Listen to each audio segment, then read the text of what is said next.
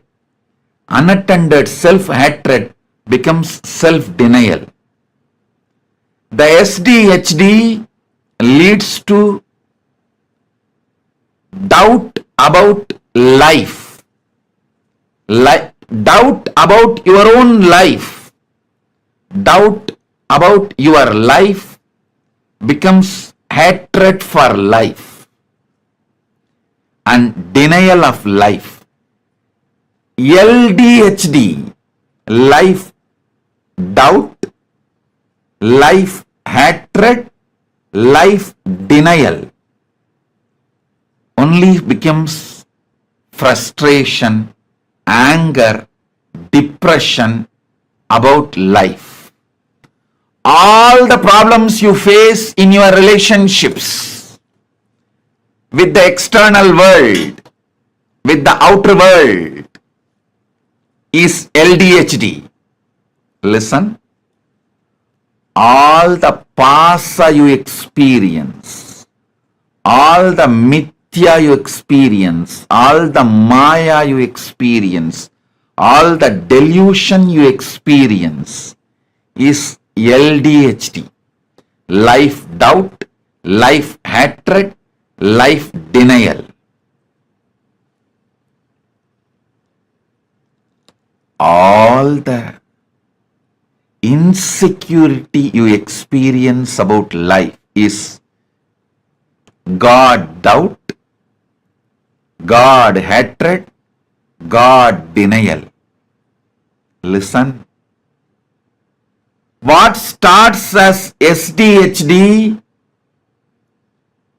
starts manifesting as LDHD and goes to GDHD.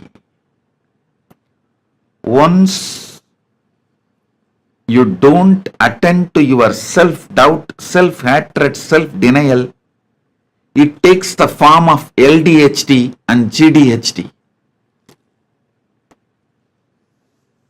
Listen.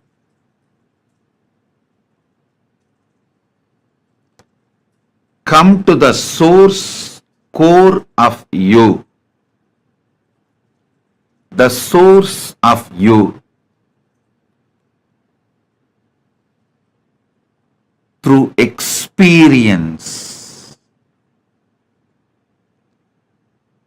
How you experience, you exist with that same strength, power. You can experience Paramashiva exists today. With that experience of Paramashiva, your SDHD, LDHD, GDHD, all of it will disappear, dissolve. You will experience Paramadvaita. Parama Advaita. Understand that first. You always think, only if I can visualize the great truths inside me and concentrate on it without getting oscillated, I will get enlightened. I will experience Paramashiva. No. Paramashiva is larger than your ability to visualize. That is why Upanishads declares. Upanishads very clearly declares, Avangmanati kocharam. It is beyond your ability to visualize and verbalize. He is the frequency which cannot be verbalized. He is the vibration which cannot be visualized. The nada which cannot be verbalized, bindu which cannot be visualized.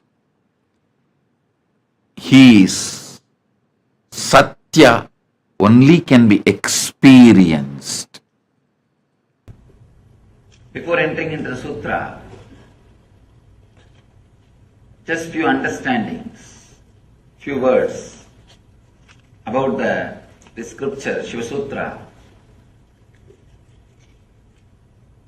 This book is not even just a manual for enlightenment. It is a manual to create spiritual traditions. The technique which we are going to enter today is the base of whole Buddhist tradition. Each technique, each meditation technique which is described in this book is a base for one religious tradition, one spiritual philosophy. Out of this one meditation technique, whole Buddhist tradition is born. Fortunately, this book is older. That is why we are able to say from this book it started.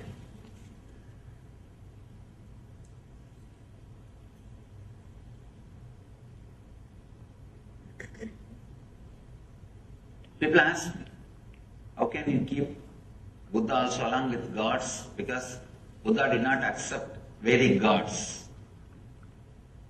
If you read deeply, Buddha never said there is no God or God does not exist. Whenever he was asked the question, he just avoided, just not to waste the time. Because whenever you say yes or no, you have enough arguments. You will come and ask me, Swami, is there God? Atheism with a decent, cultured, responsible is straight path to enlightenment. There are many masters who led people to enlightenment through atheism. Very rational, logical, responsible. There are many masters who never accepted God but led people towards godliness. People ask me, is there God? I tell them God is not the thing to argue by saying yes or no. The moment I say yes, I'll have 1,000 more questions. The moment I say no, again 1,000 more questions. Both are not going to help you. Neither yes nor no is going to help you. Just give a technique through which he will realize. He himself will achieve the truth. Buddha did the same job. He never said yes, never said no. He just gave the method. He just gave the technique and led people to achieve the enlightenment, achieve the truth. In a very beautiful way, without accepting the authority of the Veda, he contributed to Vedic tradition. See, there will always be 50% of the people saying no for everything. See, when you say no, it feels very juicy. Saying no is really very juicy. That is why, kids, why do you think constantly kids say no for anything and everything? Because it gives them the feeling that they are grown up now. Only when you say no, you feel you have freedom. There is something called positive freedom. Freedom of acceptance and saying yes, the ultimate freedom. But unfortunately, neither we are taught about it, nor we experienced it. I can tell you actually, this moment you can liberate yourself. All you need to do is accept you as you are in the outer world and the inner world. Suddenly you will see you are unclutched. You are clutched by only one thread, non-acceptance.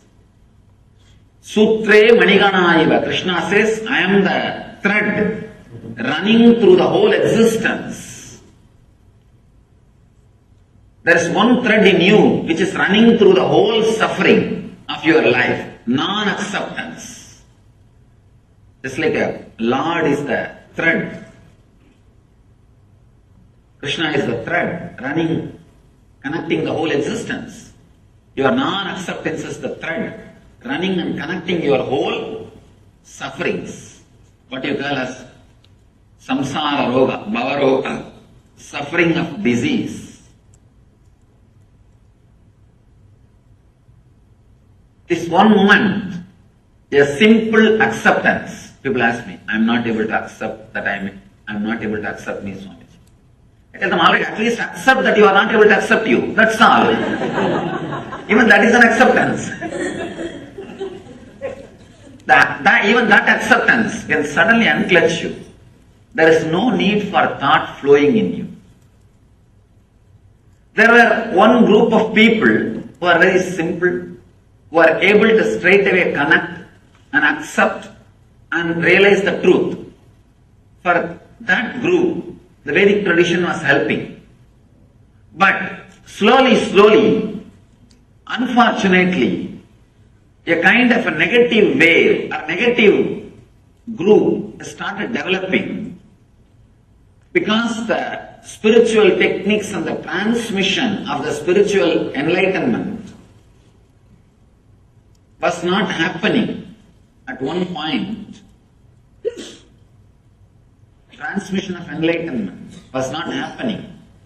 So the antagonistic crowd, the crowd which started saying no to everything.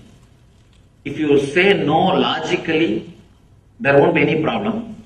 Saying no, just, I don't want, just for the sake of feeling strong.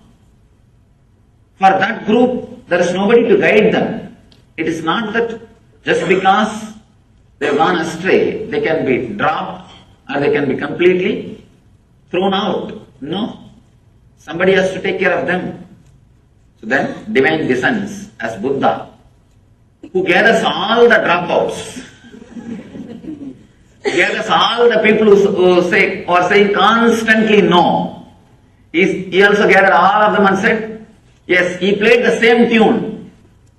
He played the same tune, but I can say among the masters, Buddha is the master who contributed maximum number of enlightened beings to the planet Earth. Maximum number of enlightened beings are contributed to planet Earth from the Buddhist tradition. Directly from Buddha. When he was alive, fortunately he was in the body for more than, you can say, 80 years. And he became enlightened around 40. 40 years enlightened public mission.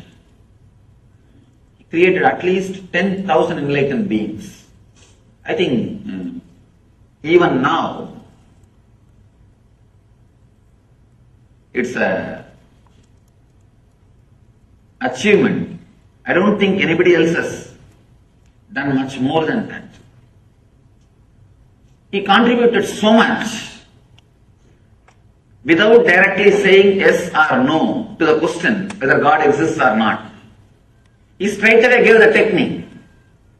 And that technique is from this sutra.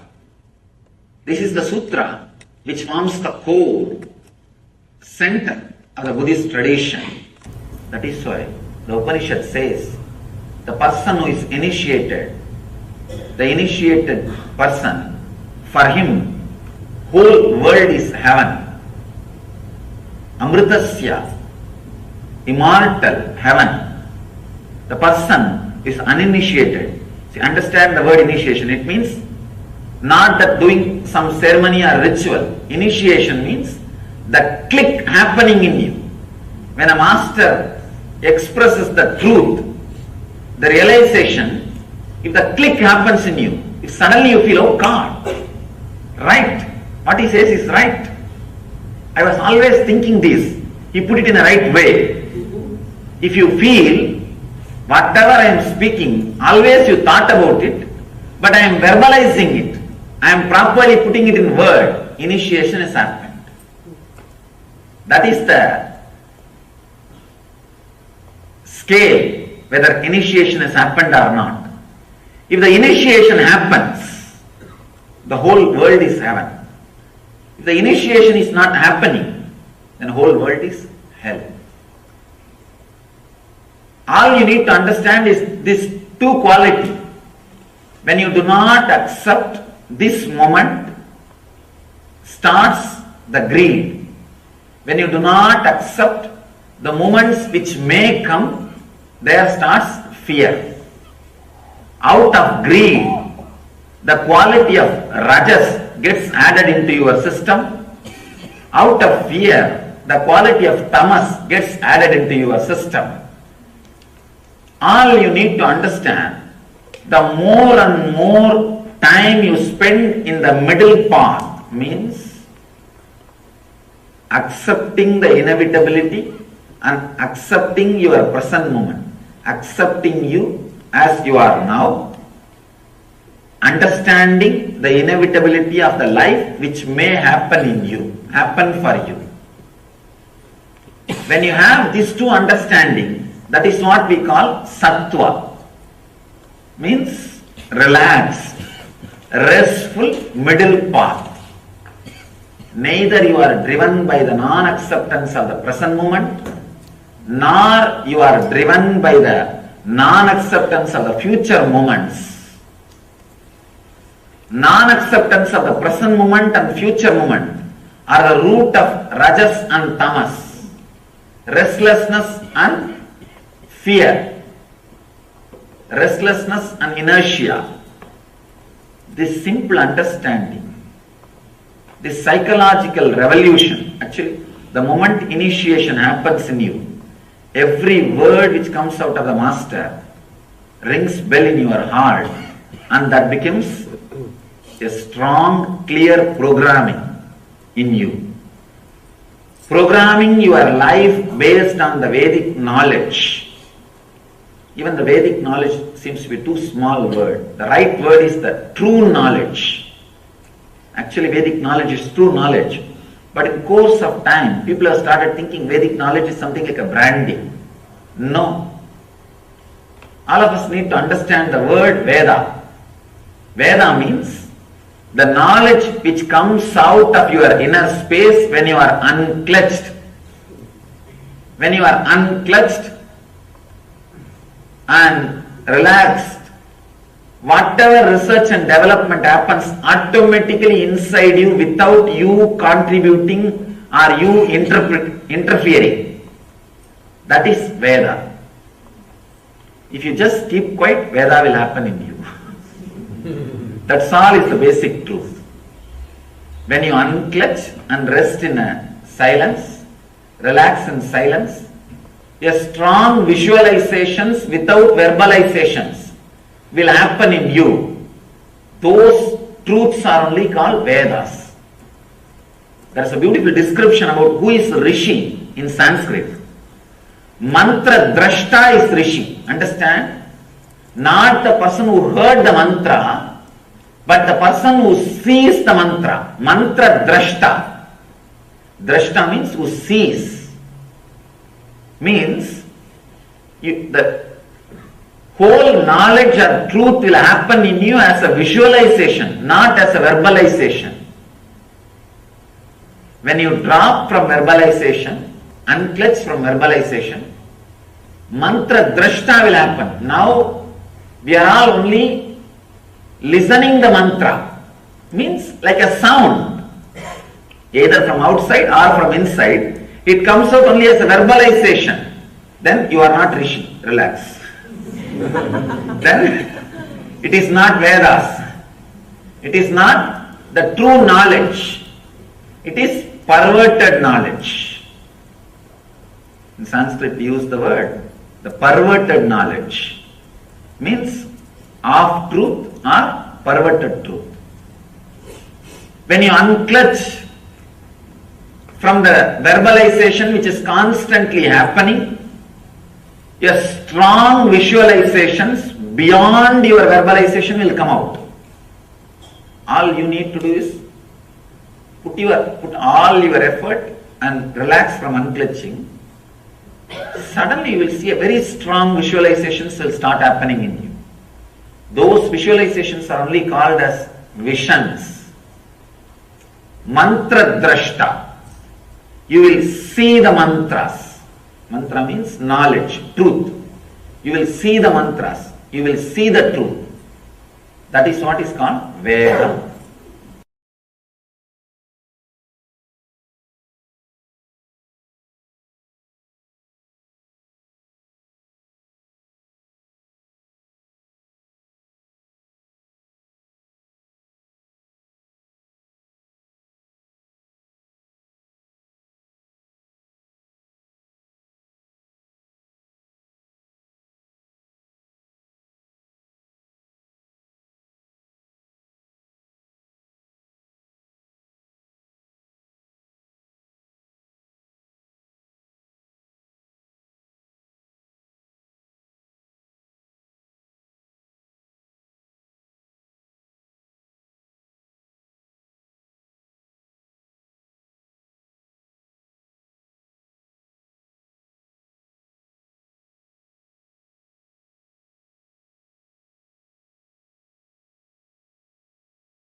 Nithyananda, Nithyananda, to all the participants, that was a very beautiful session, revelation. Swamiji spoke on how to, basically it's very elaborately Swami, the Jiva, Jagat, Ishvara in each and every one of us. Okay, Nityanandam Chandrasekharaya. Yes.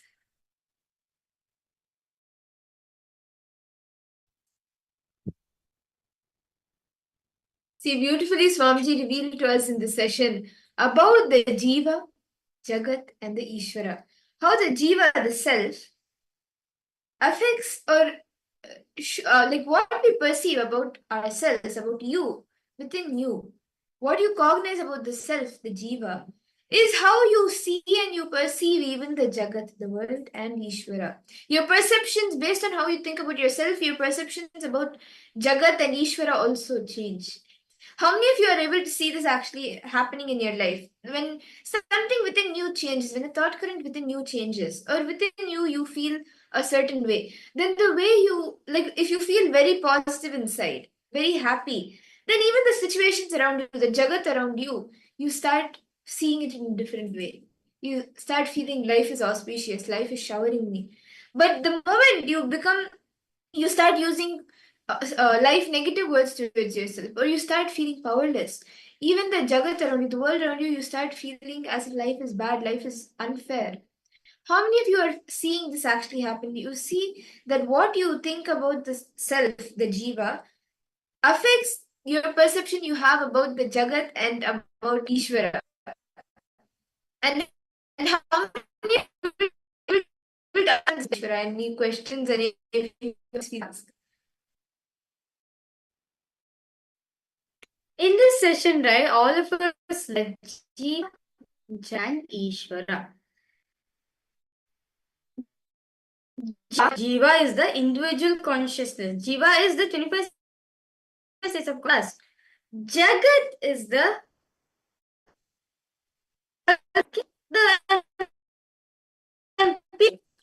now Paramashiva himself. All these three are connected to each other. Understand? You may think how world is connected to me or how God is connected to me, but fundamentally we need to understand God, world, and us are connected. See, visualize this as a triangle. Okay? Nithyananda, my ishq, welcome to the program. Okay? So, I request all participants now visualize this as a triangle. Okay? Visualize this as a triangle. In the top of, in the bottom corner of the triangle, it is world. In the second corner of the triangle, it is Ishvara.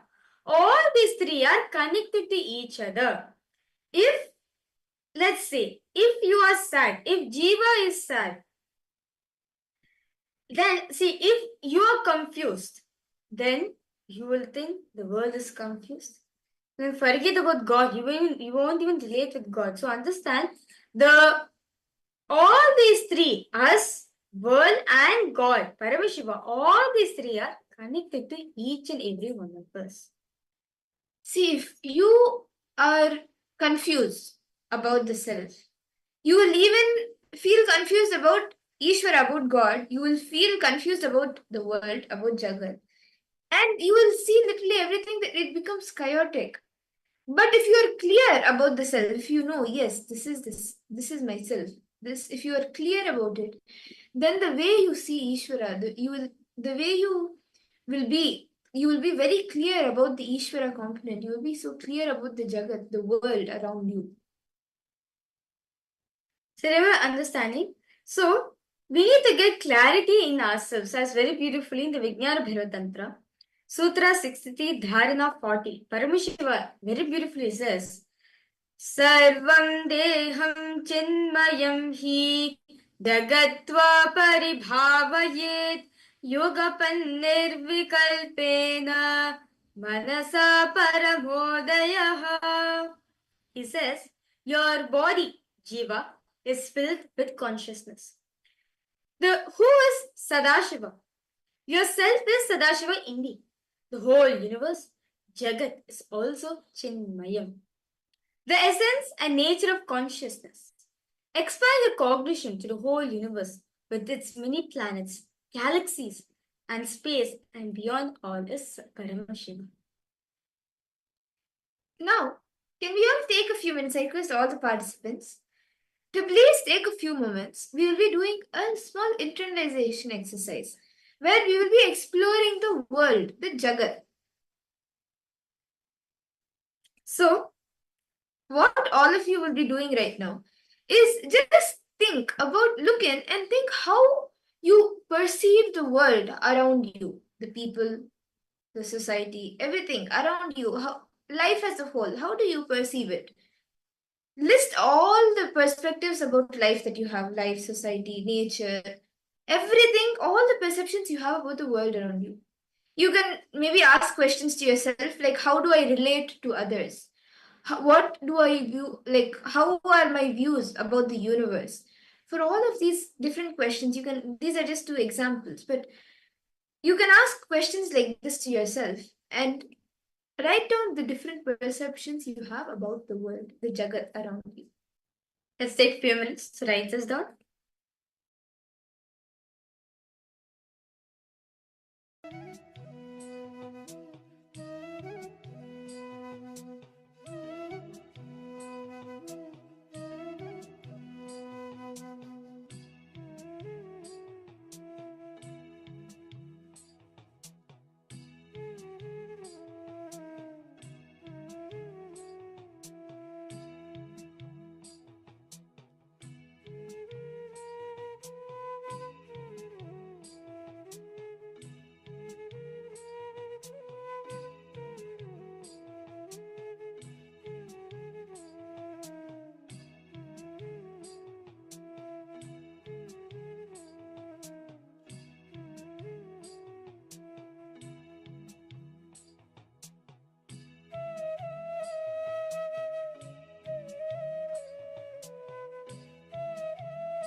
Nityanandam, to all participants.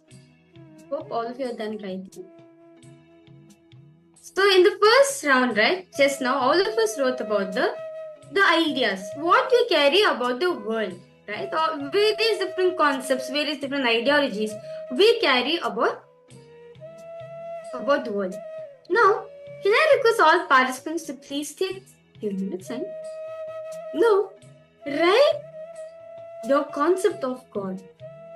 All the ideas, beliefs that you have about the higher power or about God, about the Ishvara. Write down your thoughts about the divine. It could even include what you think and how you interact with the God, how you interact with the Jiva and Jagat. It could include this also. You will actually find similarities. Please start writing it. What is it that you think about God? Whatever ideas, whatever beliefs you carry about God, just write it down.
Nithyananda, I hope all the participants, all of you have been able to write this down. All the perceptions, ideas, beliefs that you have about the Ishvara, the God. Do any of you have any questions till here? And are you able to see how the three, the Jiva, the Jagat, and the Ishvara are connected? The way you see the Jiva, the self, directly even affects the perception, the beliefs that you have about the Jagat and Ishvara. How many of you are able to see this? Masyahu, you have any doubts, any questions, ma? Are you understanding? Ma Wanghunyu, Masyahu, Ma Shuldini Durga, Ma Gabriel, Ma Margarita. If any of you have any questions, you can post. Ma Ananda, Agora Rupini, you have any questions, ma? I request all participants to post if you have any questions, any doubts you have. Do feel free to post in the chat section. I see so many Chinese participants are here. So I kindly request, like, if you have any questions, he doesn't understand this concept, do feel free to post in the chat section. Quicksin, Vengaya, and how Chennaya. Yes. Them to all of you. Okay. So in this round, in this exercise, right, all of we wrote about how we perceive about the God, right? The various different ideologies and the perceptions we carry about God. Now, let us analyze the situation. Now, I request all of you now, let's create a mind map with 3 circles. Jiva, Jagat, Ishvara. Can I request all of you to get 3 circles, draw 3 circles and come?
Yes, Nithyananda, to all participants. Sorry for technical glitch. So, we are going to make each and every one of you understand this Jiva Jagat Ishvara.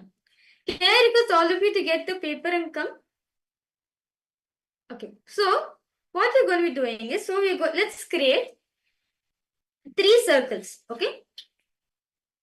So we can create 3 circles. So you can see one circle over here. Jiva, Jagat,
okay. Nithyananda, to all participants, sorry for a technical glitch. Okay, so now all of us have written, right, our ideology about Jiva, Jagat and Ishvara. So can I request all of you to draw 3 circles, please? You can draw it as 3 circles. One is Jiva, second is Jagat and Ishvara. So you can see that all these 3, you can see it's like a triangle, right? See, all these 3 are connected to each other. Swamiji says that Jiva, Jagat and Ishvara, all these 3 are connected to each other that we need to understand fundamentally. Now, for example, let's say I write here I'm confused.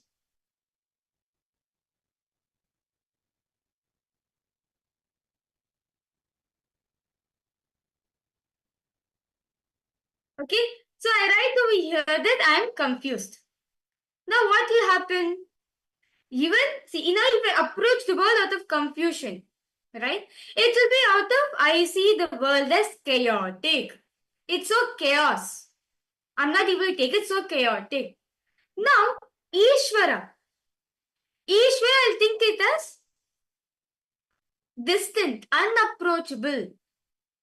So, only for, see, the space in which we see matters a lot. The clarity we carry about ourselves matters a lot, as that affects the Jagat, the world, and if it affects the Ishvara, the God you perceive. So I request all participants now, and may I request all of you now to let us understand how these 3 are connected about each other. See, Swamiji says, if we are clear about you, right? If you're clear about yourself, you may perceive world as an interconnected and harmonious thing. And you'll understand God as the source of that reality. See, you can actually draw, once you draw these 3 circles, connect them and see based on what you have written down. What are this, like, you can actually see how each one is connected. The perceptions you carry, beliefs you carry about yourself, the Jiva, directly affects how you see the Jagat, the world, and the Ishvara. I request all the participants to now take a few minutes, draw the 3 circles, and see how each one is connected based on your internalization.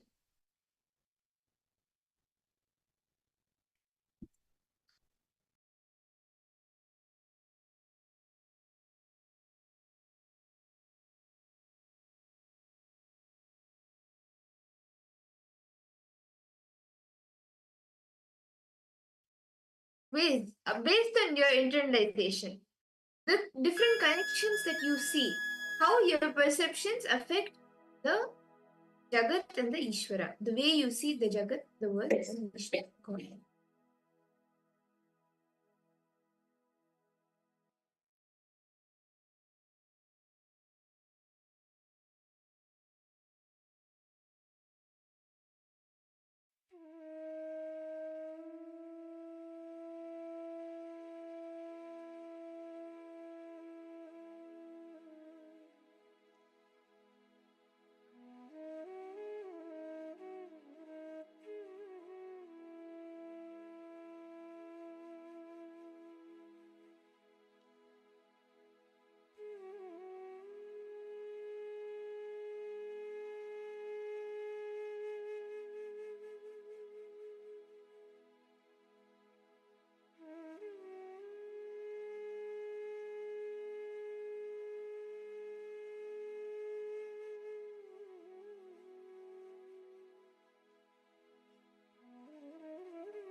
Nithyananda,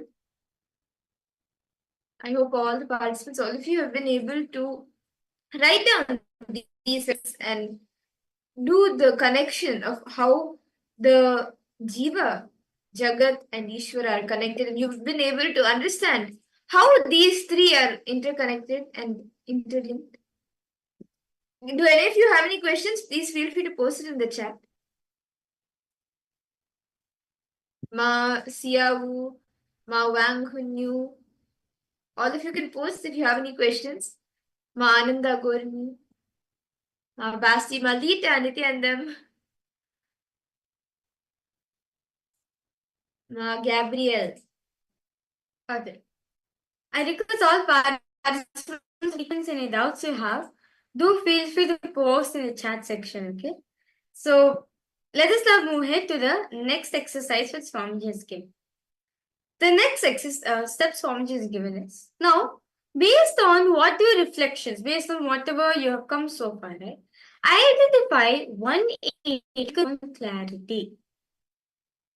How would you want to change the ideas about yourself? How do you want to change the ideas about yourself? So you start seeing the Jagat and the Ishvara differently.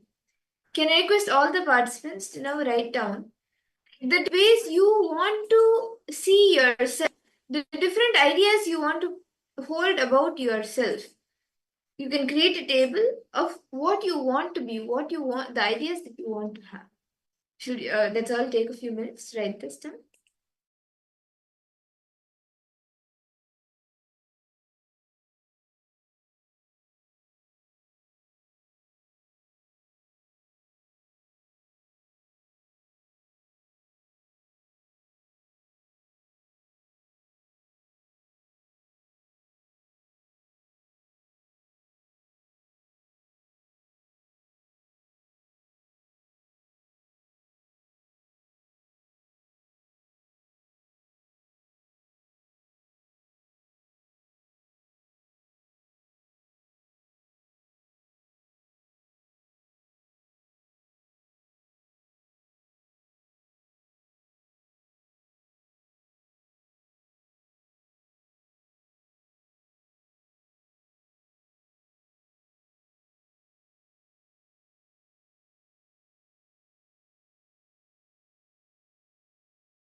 Nithyananda, I hope all of you have been able to complete writing down the different ideas, the beliefs, how you would want to change, how you want to change yourself, the jiva.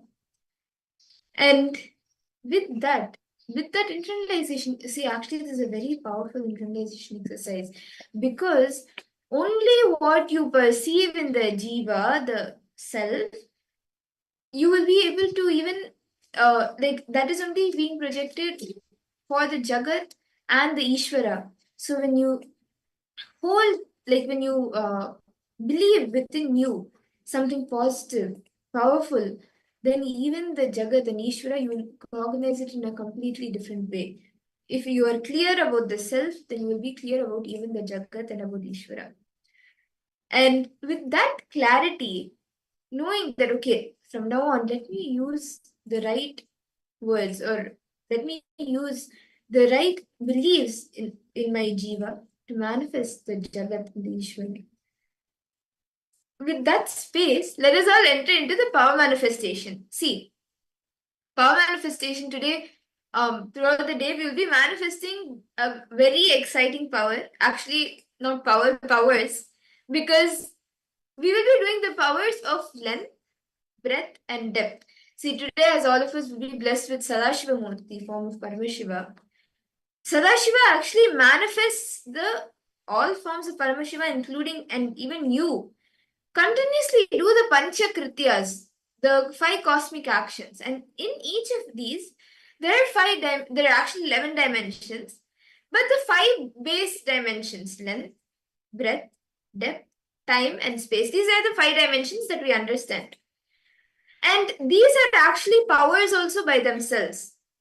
So we will be manifesting the power of length, which has everything in the logic, anything and everything that comes in the logic, under the level of logic, whether it is 2 plus 2, or whether it is like Ganga flowing from Gangotri, starting from Gangotri, all of that, anything in the logic dimension comes under length.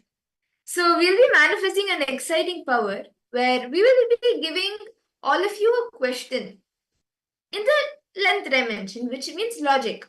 You can crack it by using your logic.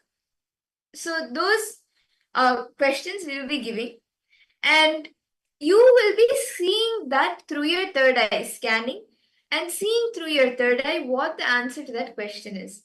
So in the first round, what we will be doing is we will be projecting an image of a place. It could be any place.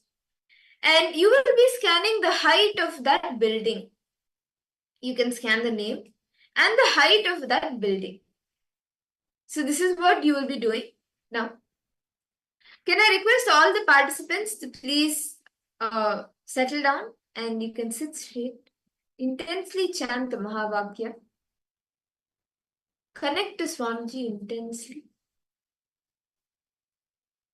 Om Nithyananda Paramashivoham. Om Nithyananda Paramashivoham. Om Nithyananda Paramashivoham.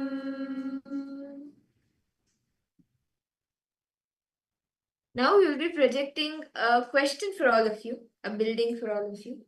All of you can start scanning and seeing what is the height of this building. Whatever number Swami shows you, whatever he shows you, even if he shows you the name of the building, the place where the building is, the country, the city, start revealing everything, all the details, whatever Swami shows you, you can all post it in the chat.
Nithyananda.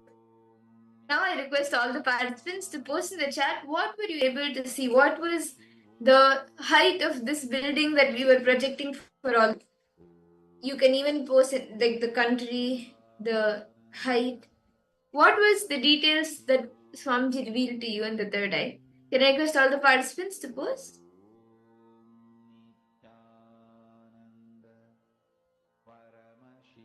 Whatever you saw, whatever numbers you saw, see, do not guess. Okay, this is a small image, it may not be this tall, or no, it may be more taller than this. Don't guess based on your logic. Right now, use the logic of Paramashiva. What Swamiji shows you, please, you can share that. Come on, I request all participants to post. What did Swamiji show for each and every one of you? Yeah, all of you can post in the chat section. Ma Isaac, Ma Lita, Ma Anandeshwari, Ma Xiaodan Lao, Kiksing Wingaya, How Chanaya, Chandrasekharaya, yes, Ma Ananda Gorini. All of you can post, Ma Wang, you can share. What was the height of this building? Okay, 6,405. Bangalore, Cambodia. Okay. Is this some feet, meters? Did Swami show you any unit, ma? 8, 9, 427, 174. Okay. How about for you, ma? Ma 100? What does Swami show for you, ma?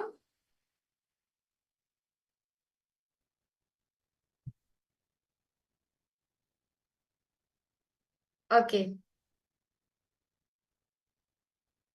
So let's now verify the answers for all participants. So this tower, this building, this power was this building. Yes. So can you guys all the participants please post the answer? Whatever you were able to see, this actually is a tower. It is a building in Chindia Tower. It's called Chindia Tower and it is in Romania. The height is 27 meters, which is 89 feet tall. Okay, let's see. I think someone posted over here. I think my Ishq, if I'm not wrong. Just felt the energy, no problem. Yes. My Ish, you got the first letter, 8. Wow, we got the first number. Yes, no.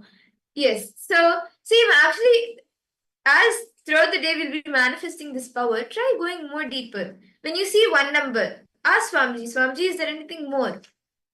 Just continue to remain in that space of oneness and go more deeper into more details. See what is the next. And as you see, start revealing it, you will actually be able to see you start manifesting the power more. And with that, this actually is a very exciting and fun power to play with. Then, like if you go to school, you go to work, you go to anything, you'll be able to crack anything in the logic dimension. And now with that, we'll actually be entering into the next session of our day, where we will be listening to what are the 25 states of consciousness. Beautifully, Paramashiva reveals that all of us have 25 states of consciousness. So what are these 25 states of consciousness that all of us experience? Let us all now listen to these revelations from Swamiji directly.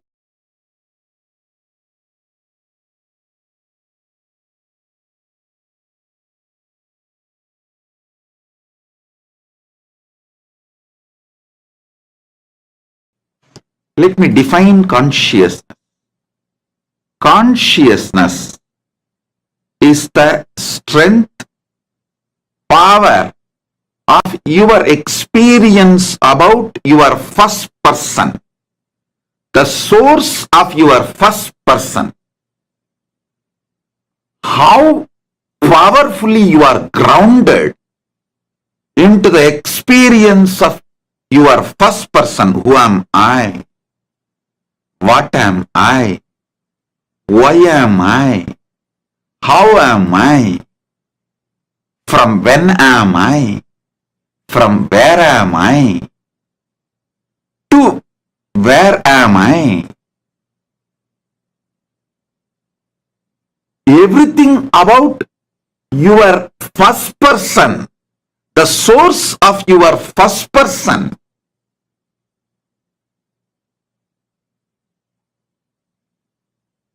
your experiential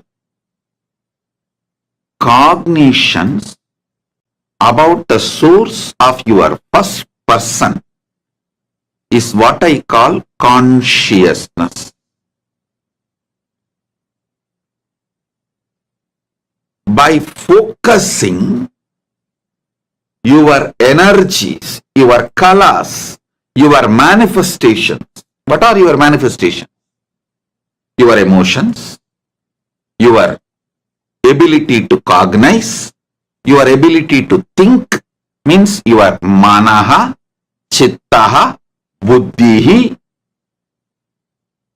your intelligence, your manas, your chitta, your buddhi, your body. All these are different manifestations of you. Panchakoshas. Annamaya, Pranamaya, Manomaya, Vijnanamaya, Anandamaya. These are your manifestations. If you make all these five focus on the source of your consciousness and raise the frequency of your existence, that is only strength going to come with you, for you, save you during this whole AI revolution. I wanted to reveal some of the sacred secrets, nuances of this 25 states of consciousness, 5 aspects of Sadashiva, 11 dimensions of the universe. Please understand. The moment I utter these big words, you think this is going to be useful for me after my death. Let me accumulate it and keep it like a death insurance. No, please understand. Understanding 25 states of consciousness will directly help you even your day-to-day dilemma. Should I smoke or not? Should I live with this husband or not? Should I divorce this wife or not? Should I go for this diet or not? Even as simple as these dilemmas. In this situation of my life, given the time, intelligence, money and future I have, is this decision right? Is this decision going to be the best possibility for me? Even in your day-to-day business, career, life, relationships, everything. In every level, the 25 states of consciousness can give you an amazing breakthrough. Understand? All dilemmas and doubts are nothing but your dream state interfering with your waking state without you calling it or invoking it. Your waking state, Jagrat. Without you calling, dream state comes in attacking you, interfering with your waking state. Constantly keeping you in a very low frequency, overlapping or unnecessary interference. Actually, whenever you are in dilemma, confusion, very simple. Just sip 30-40 ml of neem juice. No, because of the taste of the neem juice, you may never fall into dilemma and confusion afterwards. That is secondary. Very simple. I give you, it's like an experiment, try. Because neem juice rudely brings you to the waking state.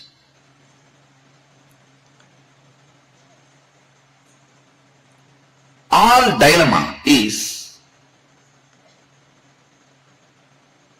dreaming state, swapna, entering into you,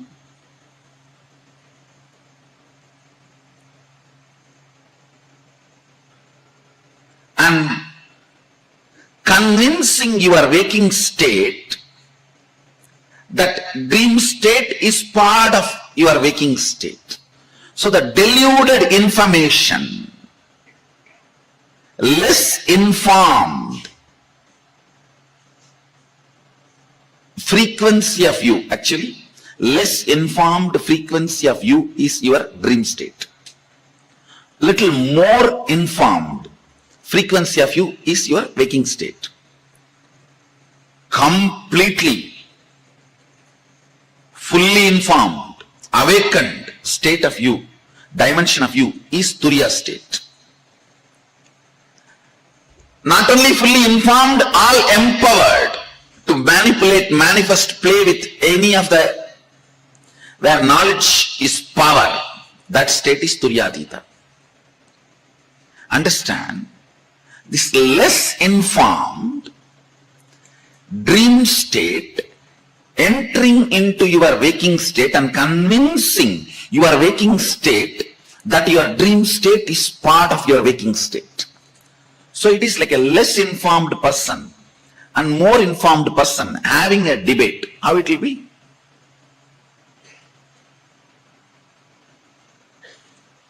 Even the logic or the frequency from which two ends of your dilemma operates will be different. Understand? For example, you are having a dilemma whether to start this business or not.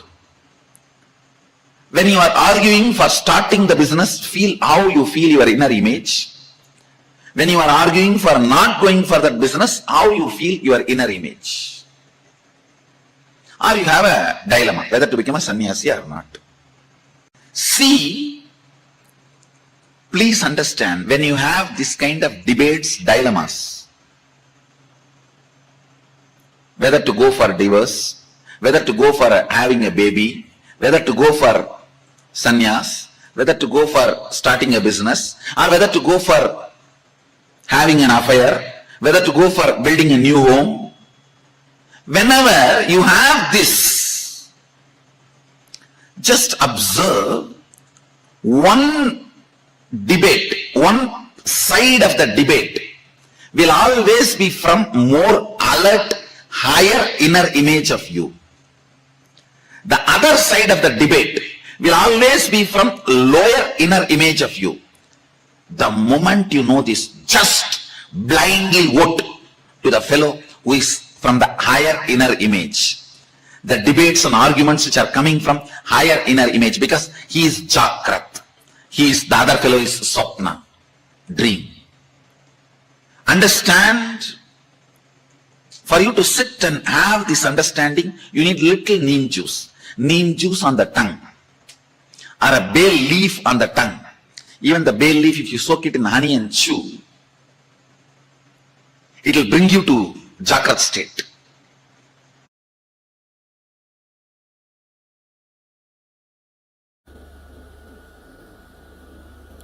You have two levels of existing. Listen carefully. Two levels of existing. One with the thought currents, without the thought currents. With the thought currents means an active inner image, constantly spitting thoughts.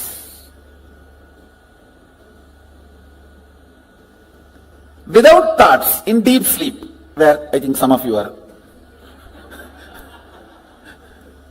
in that state now. If you are not hearing me, you are in that state. If you are hearing me, you are not, fortunately.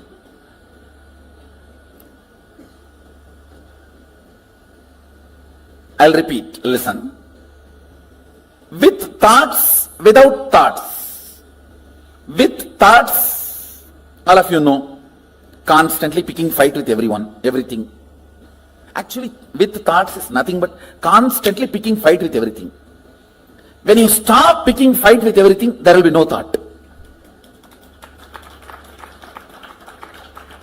Thought is Tan in your existence.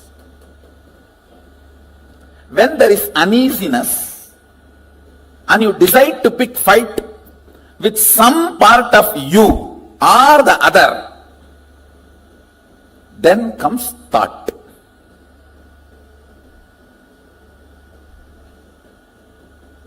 Without thought, you know, deep sleep in the night time or sometimes in the daytime. Whenever you are in the deep sleep, no thought. So these two, same way, listen. With thought, without thought.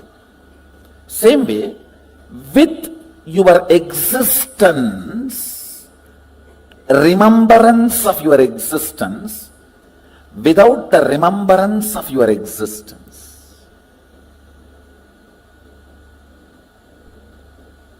Listen. Listen. You need to listen to these words very carefully. With the idea, I exist, I consciousness. Without the idea, I exist. How many of you are able to understand? See, now, all of you have the idea, I exist. Am I right? The deep sleep, do you have that? That is why it is sleep.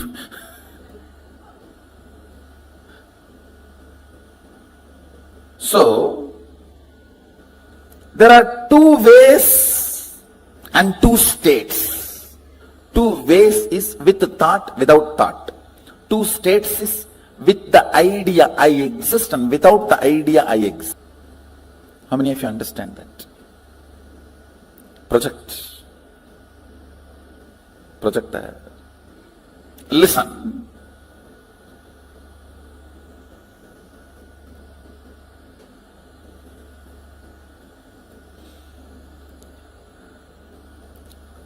With the idea,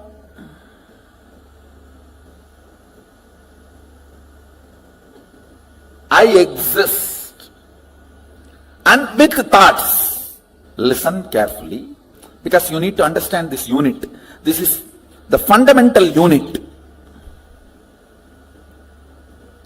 How the states of consciousness is formed in you. Why you go through what you go through in your life. Understand, ignorance is not cute. Ignorance of traffic rules is not going to save you from the traffic ticket.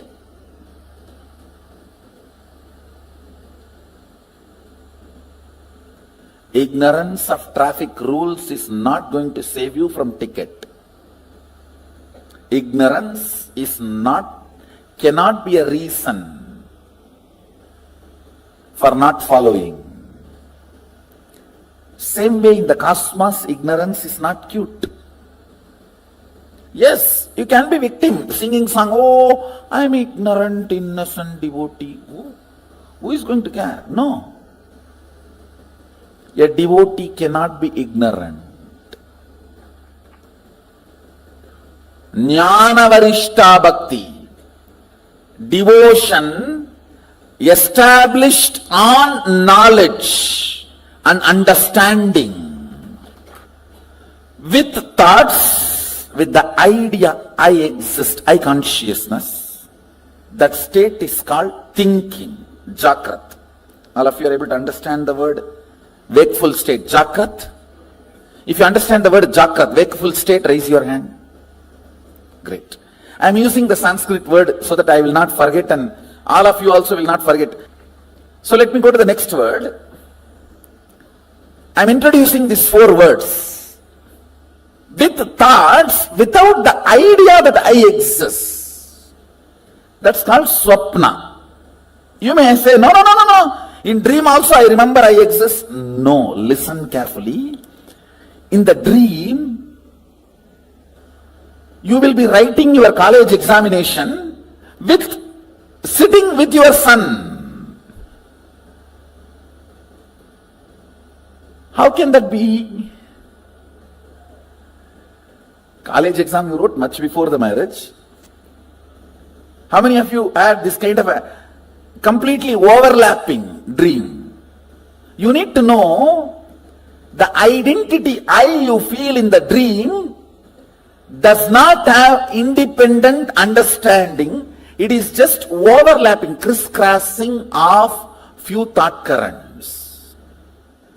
See, like laser beam, if 4 or 5 beams cross, that point looks like a independently shining, which is not.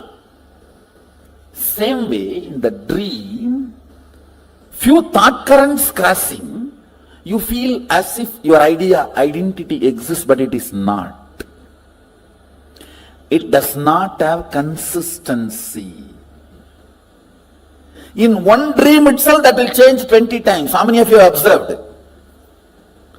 In the waking state itself, it changes. Why? Dream state.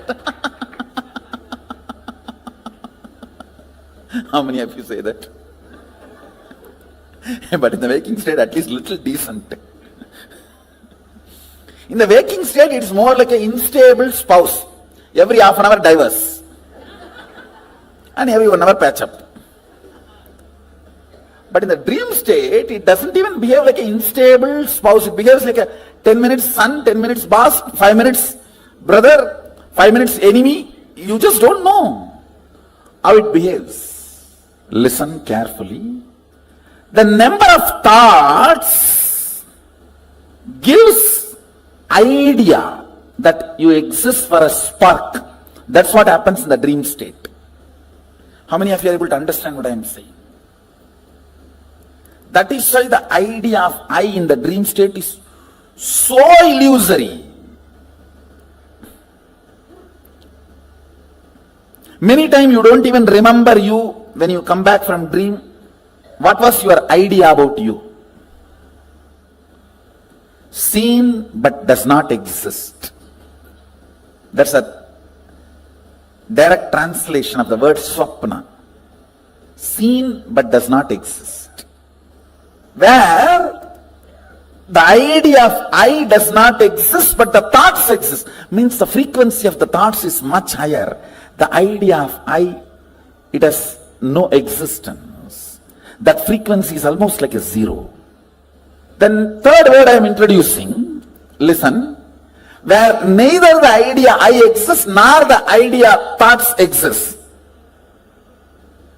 That is what is called deep sleep, sushupti. These three all of us experience in our day-to-day life. The fourth word I am going to introduce, it has no word, that is why it is called turiya. Turiya means fourth in Sanskrit. In Sanskrit, the word turiya means fourth, that's all. Because there is no word for it. Where the idea that I exist is there, I am there, but there is no thoughts. That is called the fourth state, turiya. With the idea I exist, but without thoughts, is turiya. With I plus with thoughts is waking state. Without I but thoughts is dream state. Neither I nor thoughts is deep sleep state. Only I, no thoughts is turiya. Now I want you to remember these four words. Let me repeat. Jakrat means waking state. Swapna means dream state. Sushupti means deep sleep state. Turiya means fourth state, awakened state. There is a fifth word Mahadeva introduces in Agama called Turiyatita, means not only you are awake, you are alive, you can move anything you want. See, if you have manifested the powers of moving a matter, how many of you are successfully able to move a matter? You have seen the glimpse of Turyatita. Turyatita is the state where awakening becomes power manifestation. Means you are able to play with your awakening. These are the 5 states. Listen, let me repeat once more. Jagrat, waking state. Swapna, dream state. Sushupti, deep sleep state. Turiya, awakened state. Turyatita, alive state, where you are awakened to the higher reality and you are able to manifest it as you want. Alive with your awakening. Where when you say, hey, static matter, dynamic activity and strategic existence is one and the same. Move, you are a static matter, I am saying, and it moves.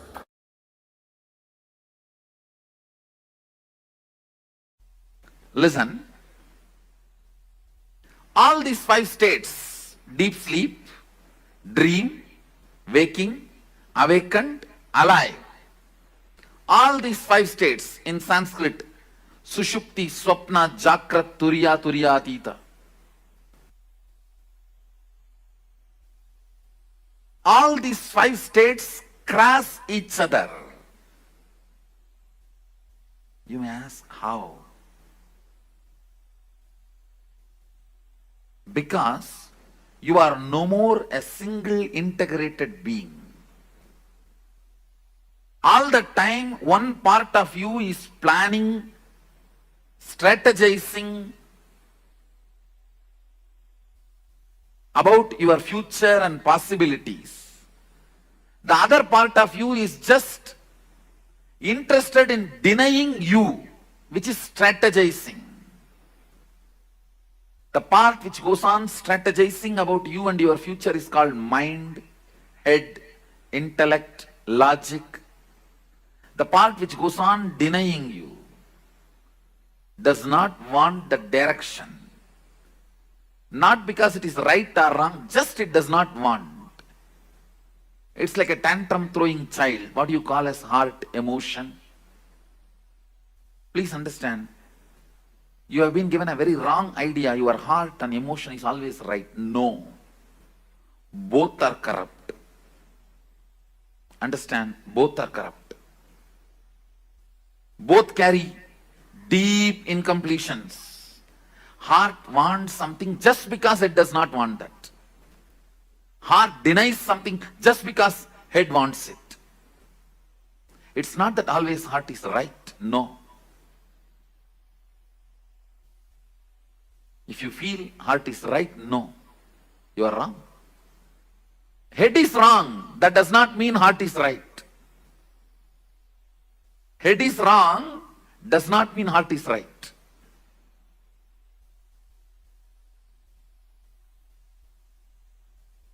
Sometimes head is right.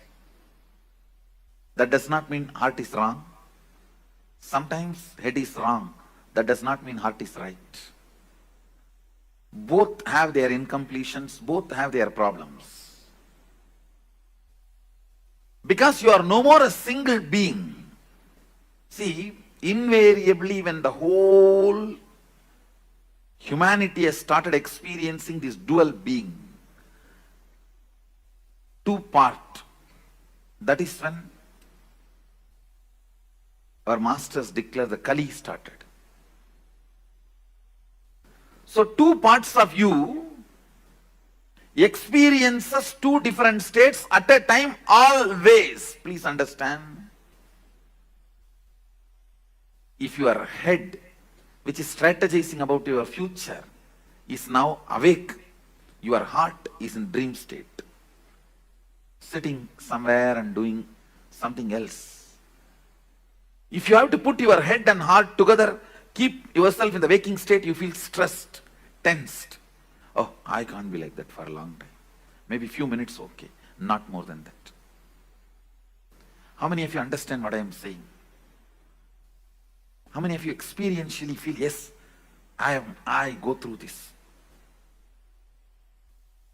Understand, the line, vertical line is a heart projector. Vertical line is heart's line. Horizontal line is logic's line. Sushupti and Jakrat. Sushupti and Turiya. Sushupti and Turiyatita.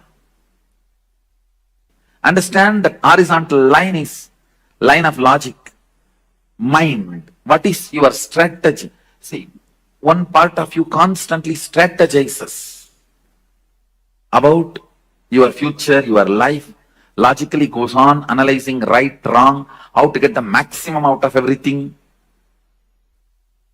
The line of head, logic line. And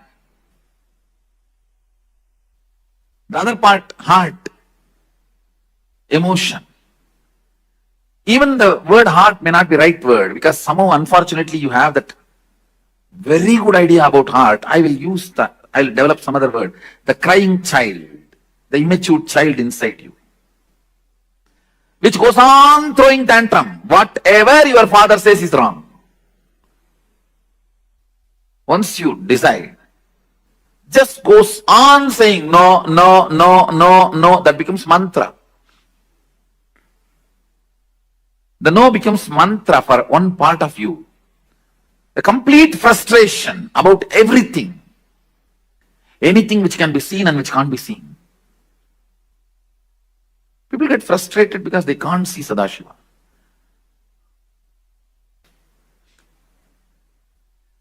It is good. Sometimes you are not able to see. No, we get frustrated even with things which we have never seen, we never experienced, we never perceived. The tantrum throwing child. So better I use the word TC, tantrum child. The tantrum child is the vertical line. The tantrum child in you is the vertical line, and logical, strategizing, mind, that is the horizontal line. Both of you go through, please understand, some of you are small family inside, some of you are giant families inside, some of you are apartment complex inside. Please understand, do not believe you are one person. If you think you are one person, even you will not be able to answer many of your questions about your own self. How many of you feel there are many things which you are not able to answer about you? Then how will anybody else find the answer?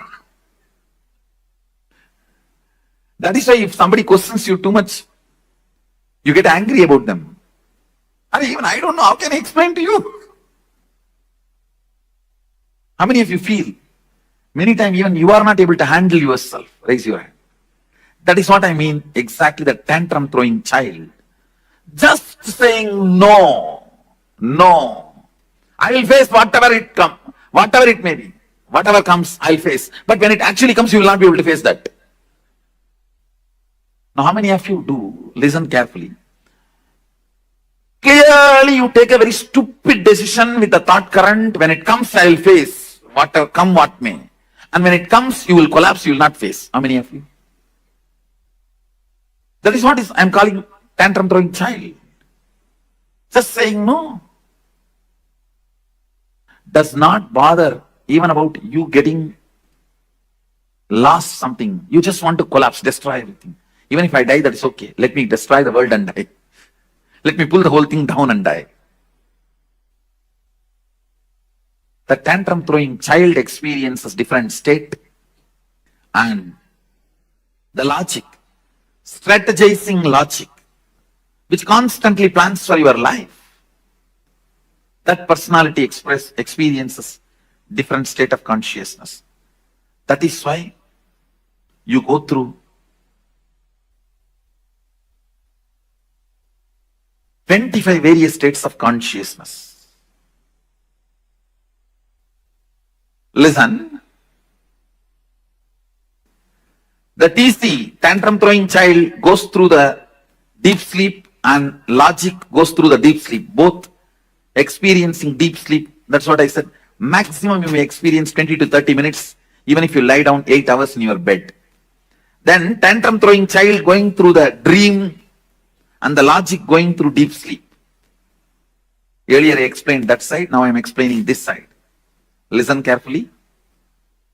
Earlier I gave an example. You going to dream, falling asleep without waking up. That is what is the example I gave for your logic experiencing dream, tantrum throwing child experiencing deep sleep. Then tantrum throwing child going through the dream and the logic going through deep sleep. Earlier I explained that side, now I am explaining this side. Listen carefully. Earlier I gave an example. You going to dream, falling asleep without waking up. That is what is the example I gave for your logic experiencing dream, tantrum throwing child experiencing deep sleep. Now I am showing you this side. The tantrum throwing child experiencing dream, but the logic experiencing deep sleep. Listen carefully. That is what I call, if I have to find an English equivalent word, frustration. In Sanskrit we call it virakti. Vrakta means the tantrum throwing part of you is active, but the logic is completely absent. Listen carefully. In Sanskrit it's called vrakti. In English I am trying to translate with the word frustration. I'll give you the context where the tantrum throwing you is so alive, wildly active and dreaming. But the logic with which you need to control you, that reins are not in your hand. It's like you are sitting on a wild horse and the horse is running on a hill. It may even jump into cliff now. I'm talking about this part. Where, see, this is TC. Means TC, tantrum throwing child, this whole line. This whole line is logic. Your mind.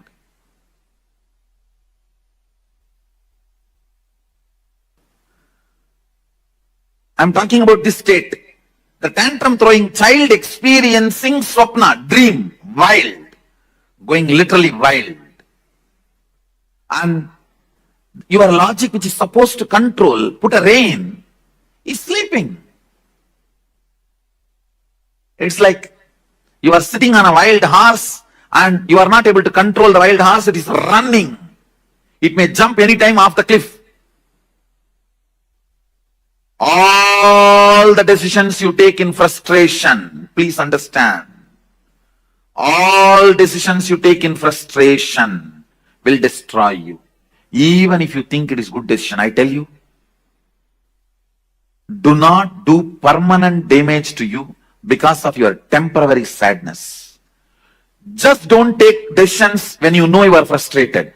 Whenever you know your tantrum throwing child is wildly active and your logic with which you need to control your perception is absent, don't decide. You will be overloaded with frustration. Don't decide. How many of you understand you went through this in your life? In waking state, but your logic is in deep sleep. It means you are not frustrated, you are very destructive. Understand? Very consciously, you agree for destruction. You agree for the kind of a tantrum throwing lifestyle. You agree to be in denial. What can I do? That's all. very consciously you wind up, you withdraw. I may use the word self-denial for this state. The state now I am circling. The state now I have circled, I'll call that as self-denial, where the tantrum throwing child is awake. I should use the word wake up. It's an awaking state. But your logic, the strategizing mind, the strategizing component of you is completely asleep. The next, the tantrum throwing child entering into Turiya,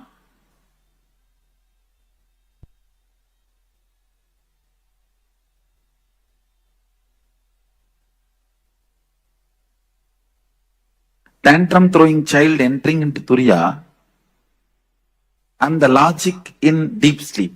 One good thing is, the moment tantrum throwing child enters into Turiya, he gets healed. He is no more dangerous. He gets healed.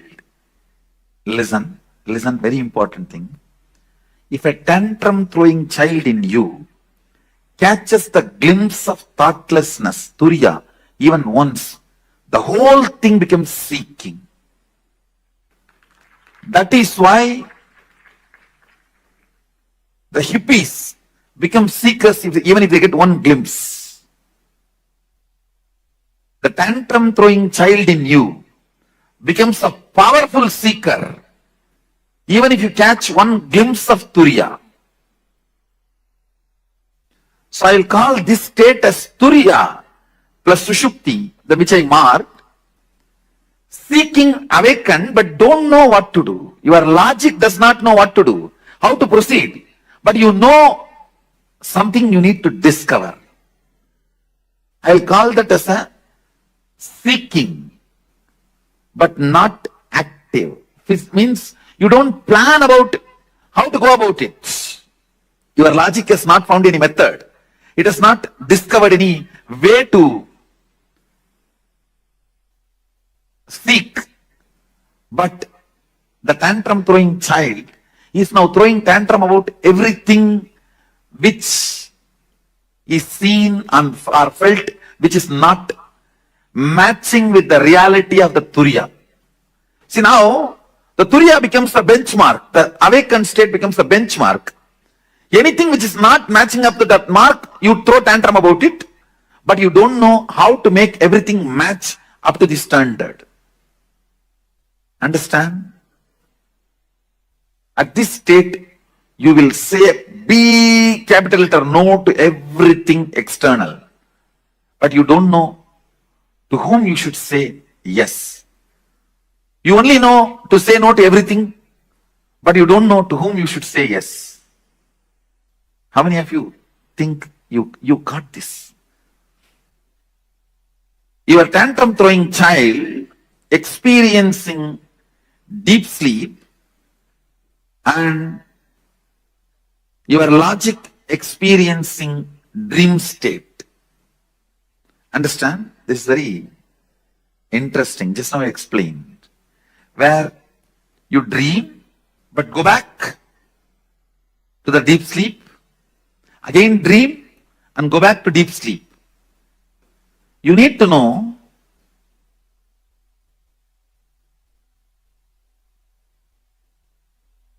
maximum only 30% of you is your logic part.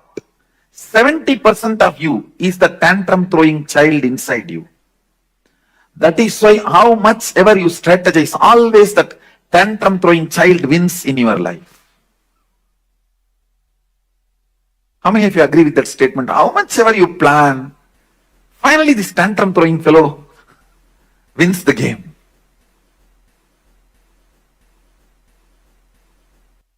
Even if your logic, for example,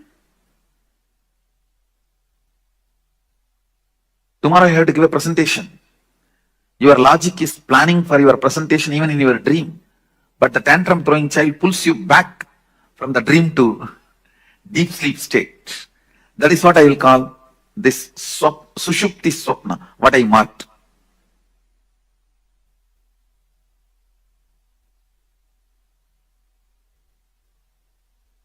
Next, the tantrum throwing child experiencing deep sleep, but the logic experiencing waking state. I'll say in this state, your logic thoroughly plans for your future. You will sit and think, nicely plan. But within next 24 hours, you will forget the whole thing and you will start thinking again the same thing and do the same plan. As if the whole thing got control deleted. How many of you experienced this? Your logic's plan, but your tantrum throwing child is not even interested in looking at it.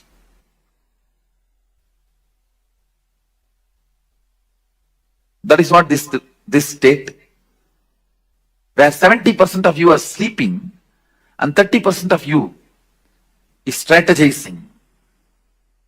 It's like 70% of you boycott that meeting.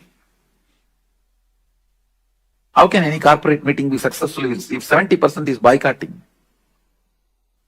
What you desire is your logic. What you believe is your tantrum throwing child. You will never get what you desire. Please understand. You will get only what you believe. You desire always to have wealth, but you believe you will never going to get it. You are never going to get it. You desire to have health, but you strongly believe that is not part of your life. So you will not manifest what you desire. You will only manifest what you believe. People always confuse between desire and belief.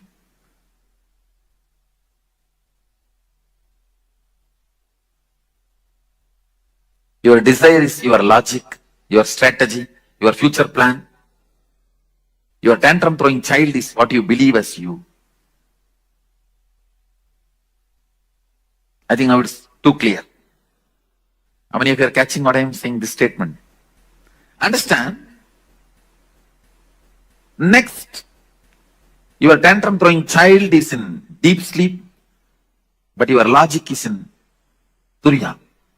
During this moments only you get the darshan, vision, but it goes away. It doesn't stay permanently, because anything only if your tantrum throwing child also cooperates only stays with you. For example, if your tantrum throwing child means the TC, if he enters into Turiya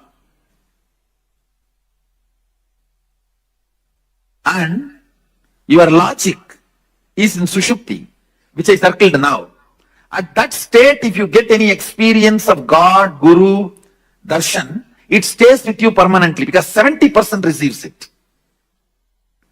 But this state, anything you get will not be permanent. It will not stay with you. It doesn't stay with you. In both states you get, but this, only if your tantrum throwing child enters into Turiya and you experience something, it becomes permanent. Means your belief enters into that state, not your desire. When your desire enters, your belief will pull you back. Ramakrishna gives a very beautiful example. All his examples are completely from Bengali villages, because he lived his whole life in Dakshineswar, which was a village in those days, and he was born in Kamarpukur, which is a remote village. He gives a very beautiful example. These boys will catch the mongoose. Am I right? The pronunciation? Mongoose or mongoose? How you pronounce? Whatever. The boys, when they play in the paddy fields, they catch the mongoose. If they catch more than 5, 6, they can't keep them under control. So they will tie a rope in their tail and put a brick in the other end and leave them to go for further hunting. These fellows, they will enter into their home, which is like a dug below the ground. Even if they enter and hide in their nets, in their holes, the boys will come and just pick up the brick and pull the rope. They will come out, they will carry them. Just like the mongoose, whose tail the rope is tied with a brick. can never hide, can never rest in his hole if your belief is holding you back. Just your desire cannot take you anywhere, because the belief is a rope and brick. It will just pull you out. Listen, here your belief is in deep sleep, only your desire experiences higher awareness. Then it doesn't stay permanently. If your desire, even if your desire is in deep sleep, if your belief enters into the higher consciousness, you don't lose it. The tantrum throwing child in Sushupti, and you enter into Turiya. The logic enters into Turiya. Again, this state also will not be permanent. It will not be permanent because the tantrum throwing child is 70% of you. That's more powerful. It will pull you out. But very good introduction, because with your logic, deep seeking, sometimes you catch the glimpse of unclutching. You caught the glimpse of unclutching, but you lost it. How many of you have that experience? This is the state you experienced. The state I have circled now, that's the state you experienced. If you got, unclutching comes by your desire, not by belief. Bhava Samadhi comes by your belief, not by desire. Understand? Unclutching comes by your desire, logical seeking. Bhava Samadhi comes by your belief, a deep feeling connection. The tantrum throwing child, when he feels connected, you experience Bhava Samadhi. Belief is in deep sleep and desire is in Turiyatita. That's the state I have circled. You do catch Satori, but which does not stay back. It doesn't stay back. It goes away. But if your belief catches Turiyatita, desire is not cooperating. That is, I can say, this state. Your belief means tantrum throwing child is catching Turiyatita, but your desire, logic, is in deep sleep, Sushupti. It's not cooperating. This will become permanent, but this will not be permanent. If you achieve this, you will always lose. Achieving this is very easy, but you will lose it. Achieving this needs little practice, but you will not lose it.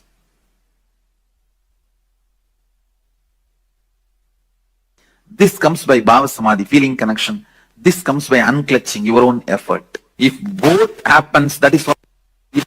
If both happens, that is what is called Turiyatita, which becomes permanent. Few basic truths. 25 states of consciousness is multi-dimensions of you. Listen. All the 25 states are part of you. Nothing is good, nothing is bad. Deep sleep is as much you need.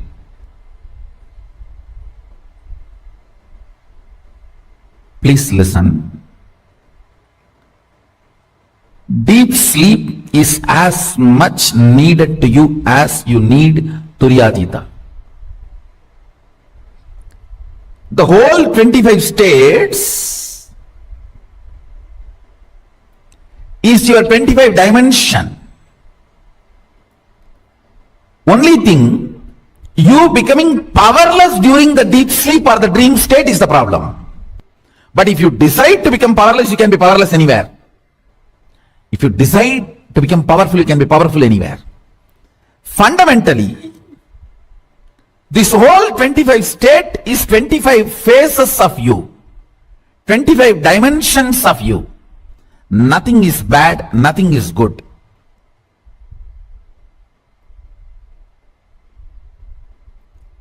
Because many times you become powerless in dream state, it looks like a bad. Not the state is bad, but your habit and pattern of becoming powerless there is bad.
Nithyananda.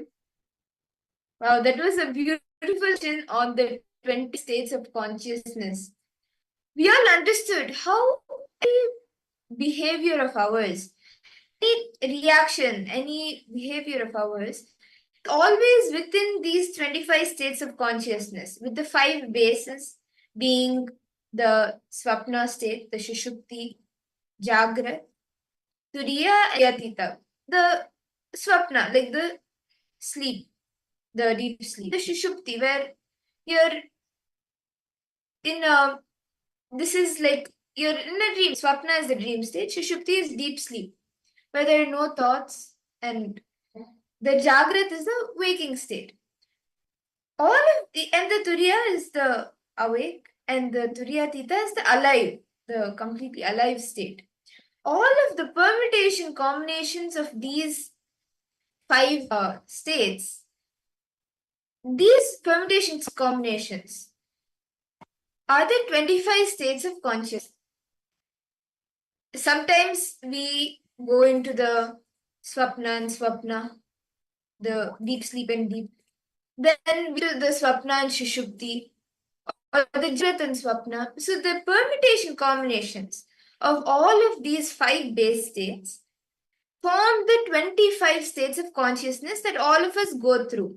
So, and it continuously changes. At one moment, we may be in the next moment, be in another state. But all our behaviors, our way we function, are always within these 25 states of consciousness. How many of you are understanding this? Because all Nithyanandam, Rahul Kannaya, nice to see. Yes. How was the How did we go back yesterday? We did the scanning. How are you feeling, Aya? Were you able to offer any of the sevas for the Jayanti? Did you attend the darshan? Yesterday she came live at Kalburu, as yesterday was auspicious day of Kalburu Jayanti. Yes. I request all participants to post any questions, any doubts. Do feel free to post in the chat section, as this is going to be an important session for all of us to understand what is this 25 states of consciousness.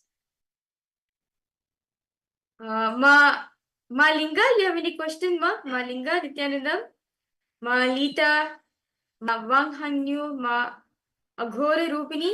Yes, you have mentions, Ma Shulga, Ma Kylie Wong, Ma Gabriel, Ma Gabriel Harris. Okay.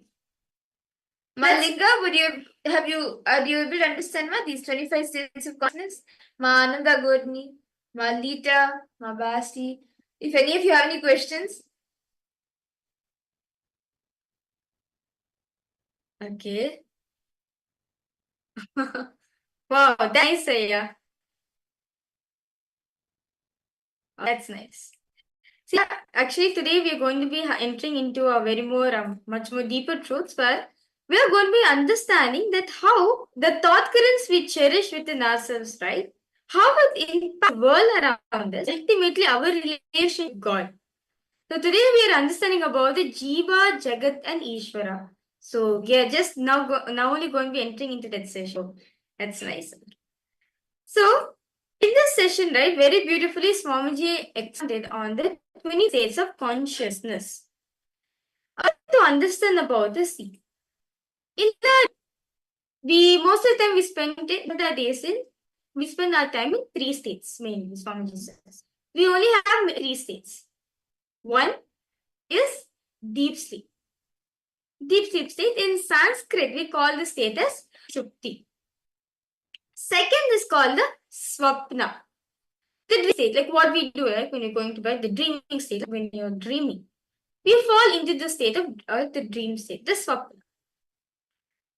Next, third is Jagrat, awakened state. What we are in, what we are supposed to actually, what we are in actually, the waking state, what we are in right now, right? And but Paramashiva elaborately says that we have 25 states of consciousness. So where does consciousness comes? There's 2 more states. See, above the waking state, we have the next, above that we have Turiya state, which is the awakened state. Turiya state is the awakened state. Then above that, we have a Turiyatita state, which is alive state, where you're alive in every single thing. But Swamiji says, most of the time, I always spend time on 3 states of consciousness. So, the crossing of these 5 states put together forms the whole 25 states of consciousness. How many of you are understanding this? Very beautifully, Swamiji explained this truth with a diagram also.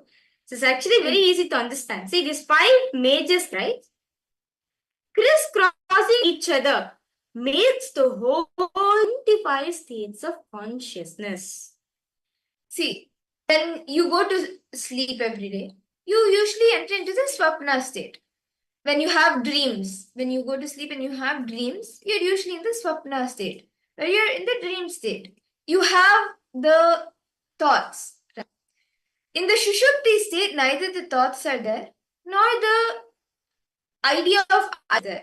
And in Jagrat, you have the sleep state, you have the idea of I. And these are the 3 main states, as I was sharing, and of course, what's field. These are the 3 states that usually go in. So either it is either only swapna or only jagrat, or permutation combinations of these. And with the initiations of the power manifestation that is initiating us into, we tap into the Turiya state. Then the Trita, the ultimate state, Swamiji always in that state. And to understand about these 5 states of consciousness a little more, actually, 25 states of consciousness, understanding itself will help you in your day-to-day dilemma, because any frustration, any confusion, any dilemma that you're through, it is within these 25 states of consciousness. For example, have the question, what should I eat today? What diet should I follow? What is the best for me in my day-to-day business, my career, my life, my relationship? When you have all of these questions, these questions come to you in these different states of consciousness. And when you, based on which state you are in, you will make the decision. If you're in Jagrat state, your decision will be different. If you're in the Swapna state, your decision will be different. Or if it's in the permutation combination, Jagrat and Swapna, it will be different. Now, so very beautifully, all of us very beautifully explained. Now, these 25 states of consciousness, right? Especially these 5 main states, right? The 5 main states. These states are split into 2 categories. One, actually, totally 4 categories. One with I consciousness. The feel I exist, that I consciousness, that I exist. Thoughts, with thought and without thoughts. With I consciousness and without consciousness. Okay, so far is all participants understanding? Is everyone with me so far? If you have any questions, any doubts, feel free to post in the chat section. So this whole 25, this 5 states of consciousness is been split into 4 parts. I conscious, without I consciousness, with thoughts and without thoughts. Now, what are these? Now, the state where thoughts exist and that I consciousness exists is the thinking Jagrat. What we are in right now, for a fact, the I consciousness, you can, okay, I'm there, I'm aware of it, and you're aware of the I consciousness, and the thinking is happening, the thoughts are happening. This is thoughts plus conscious. Now, what about minus I consciousness? Swapna. In Swapna, if you're aware, the dreams which we are getting to bed, it's nothing but thoughts. Your mind is awake at the time, but the I consciousness, the body is fast asleep. The moment the I consciousness happens, right? So the state where the I consciousness is not there, but thoughts are there, is Swapna. And where neither of these, the I conscious nor the idea of thoughts exists, This state, neither the I nor the thoughts exist. This state is the sushupti, deep sleep state. You don't have idea of I, like doing this, let me do that. Or you don't have the thoughts running in you. Like, okay, this is happening and all of that. The consciousness, the idea of I, and the thoughts, neither of these exist in the state Shupti, the deep sleep state. But when the idea of I exists, but without thoughts, when consciousness exists, but the thoughts don't exist, this state is the Turyatita. Sorry, the Turya, the fourth of consciousness.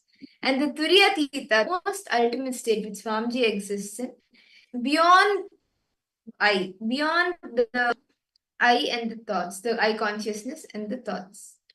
Understand that now all of us understood, right? The 5 states of consciousness, how it's been segregated, what we are in right now. This crossing makes the whole 25 states of consciousness.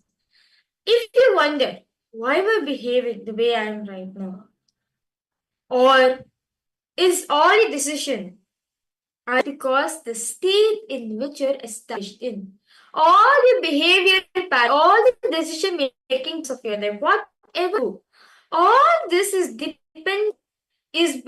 on the state in which you're established in. The state in which you're established matters a lot. As see, sometimes when you are in the lowest states of consciousness, we do take powerless cognitions for ourselves. It matters a lot. The moment you switch the state, the moment you're in powerful states such as Turya or Turyatita, you also will be able to take better decisions. So understand why you're behaving the way you behave.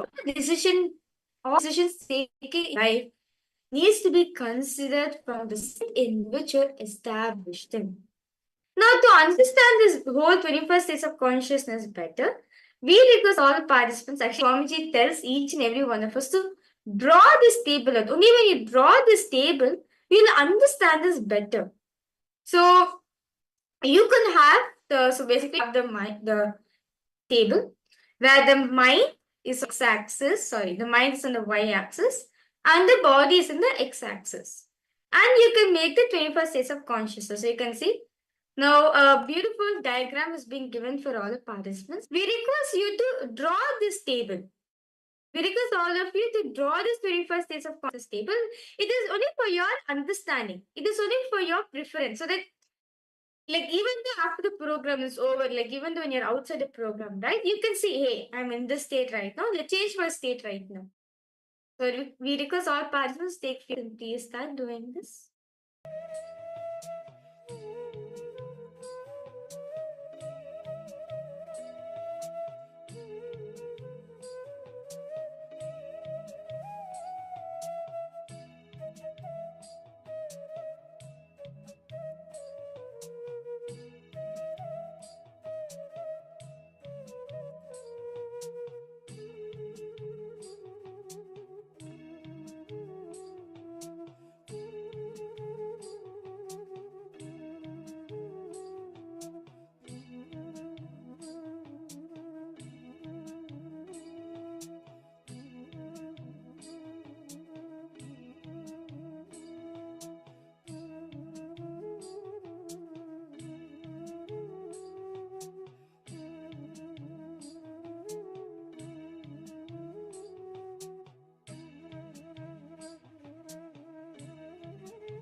Nithyananda. I hope all the participants, all of you have been able to complete writing down the 25 states of consciousness, this manna, where all the permutation combinations of the 5 base states, along with each of the permutation combinations, are shown. Yes, so Rahul Kanaya, Ma Ananda Agorini, Ma Wang Hunyu, Ma Lita. I hope all of you have been able to complete writing this down. Ma Ish. Okay. Ma Ish, I would like to say something, Ma. Just connect to Swamiji. Wherever you go, Ma, Swamiji will bless you. Okay. Swamiji will always be there. Okay. So all the participants, all of you are done writing. Okay, Ma Wanghanyu, are you done writing it, Ma? Ma Linga, Ma Shurini Durga, Ma Ghora Rupini. Okay, that's nice. Everyone's done writing. Now, let's do a small test. Whether we actually understand it or not. So the first question for all the participants. Okay, actually you can have the table in front of you and you can do this, okay? So the first question is, if you are tired, if you're experiencing tiredness, which state of consciousness are you in? Can I guess all the participants suppose? If you are experiencing tiredness, which state of consciousness are you in? Come on, let's see. Swamiji actually told this answer in this session.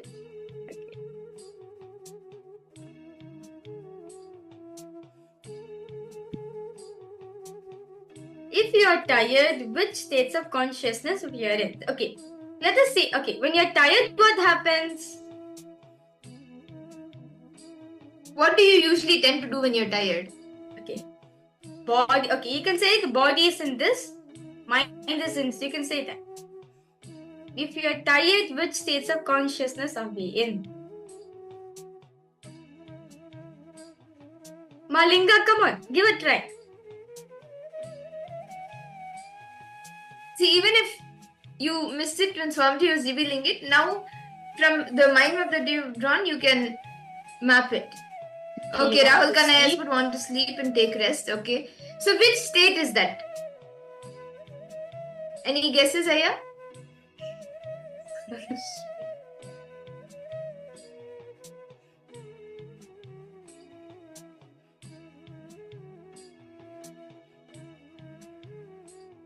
Swapna Jagrat. Swapna Jagrat. Okay. Okay. So let's now reveal. Okay. Anyone else would like to guess? If you're tired, which states of consciousness are we in? Malinga, Ma Ananda Gorini. Okay, Jagrat Swapna. Okay, Jagrat. Body is in Jagrat, mind is in Swapna. Okay. Okay, that's nice. Okay, let's now verify the answer. So, when you are tired, Swamiji says, right, when you are tired, when experiencing tiredness, your mind is in waking state. Your mind is in waking state, but your body is in the sleep state. In the deep sleep state. So, for example, if you logically see, if you're tired, right? When you're tired, it's only your body which is exhausted. Your body wants to sleep, but your mind is very much active. That is why you are in the Jagrat state in the mind, and you are in the sleeping state, in the deep sleep state, in the body, in the Shushupti state. Okay, so that's nice. All of you gave a nice try. Yes. Yes, I think actually Rahul Kanaya and Malinga, both of you have shared this. Both of you manifested. Both of you got it next. Okay, the next question is, if you are bored, okay, if you are bored, which states of consciousness are we in? What is the mind in? What is the body in? See, if you can just visualize that action, right? And if you just see yourself doing that action, when what is the body going through, what is the mind going through, then it'll be easy for you to catch the state in which you are in. So, if you are in boredom, right? If you're experiencing boredom, which states of consciousness are you in? Okay, let's see who will answer the right answer now. When you're bored, how do you react usually? Just look into that space and see what your mind experiences, what your body experiences.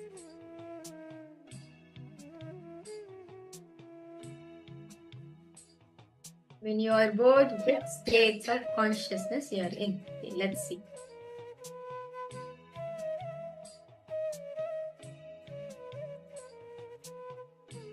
Okay, mind is asleep, body is active. Okay. Okay. Rahul Kanaya has posted. Then Ma Linga, Ananda Agurini, all of you can post as well. Ma Luhya Mona, Ma Margarita. When you are bored, what state are you in?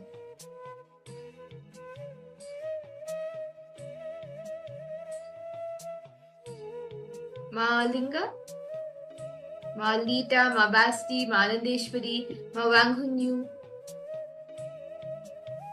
Each of you can post. Quick Singh Vengaya, How Chanaya. All of you can post. What is the state that we are in when we are bored?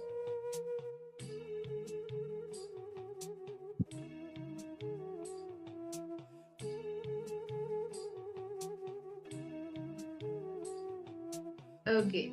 So, okay.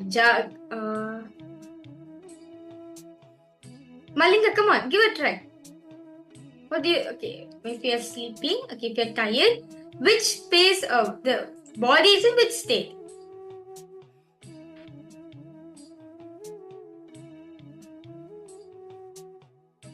How about for you, Ma Margarita? Okay, mind is in Jagrat, body is in Swapna. Okay. Ma Shulni Dirka, Ma Margarita, Ma Gabriel. What about for all of you?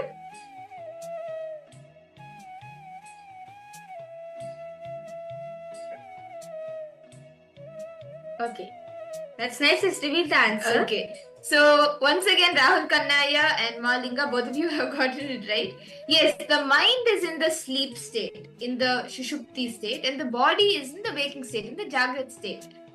So, this is the Shushupti Jagrat state. Okay. So, now comes a little tougher question. Okay. So, which state in which makes you experience frustration? Okay, this is a really tough question. It requires all participants to post. Which state makes you experience frustration? Which state is this?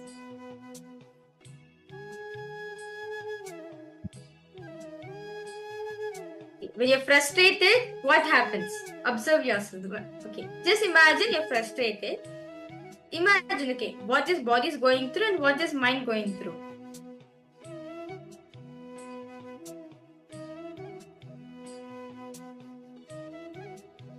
When you're frustrated, which state are you in?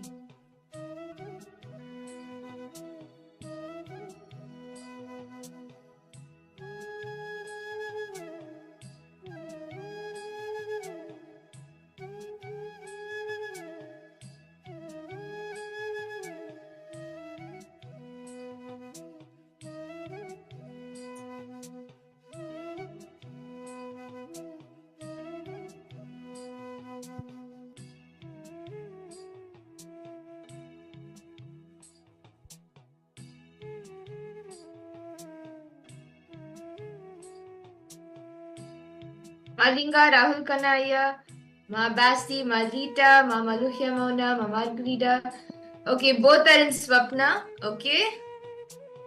Malinga has posted both Swapna. Okay. That's a good try. How about for you, Aya, Rahul Kanaya? See, Sushupti. Both in Swapna. Okay, both in Swapna. Okay. Both in Swapna or Sushupti. Okay. So let's now see the answer. So when you're frustrated, right, Swamiji says, this is actually the time the tantrum throwing child, the tantrum throwing child which is there in you, is extremely active. So basically this child, this is going through your dream state and your deep sleep state. That's very true. See, when you're frustrated, right, either your body will be in deep sleep state your body will be in dream state and your mind will be in deep sleep state. This is what Swamiji is saying. This is what Swamiji says, that when the tantrum throwing child is active, you experience frustration. And when this child is going through sushupti and swapna, this is what you experience as healing. But whereas when you're experiencing healing, right, we are actually taken to a higher state. Actually, Swamiji calls us the Turiya state. We are aware at the point of time. Okay, one last question I would like to ask all the participants. When we are receiving initiation from Swamiji, when you're seeing Swamiji's darshan, which state are we in? This is a bonus point. When you receive the Diksha or any initiation, whether it's into power manifestation or any other initiation, what state do you go into out of the 25 states? When you're receiving darshan and Diksha from Swamiji, which state of consciousness are you in?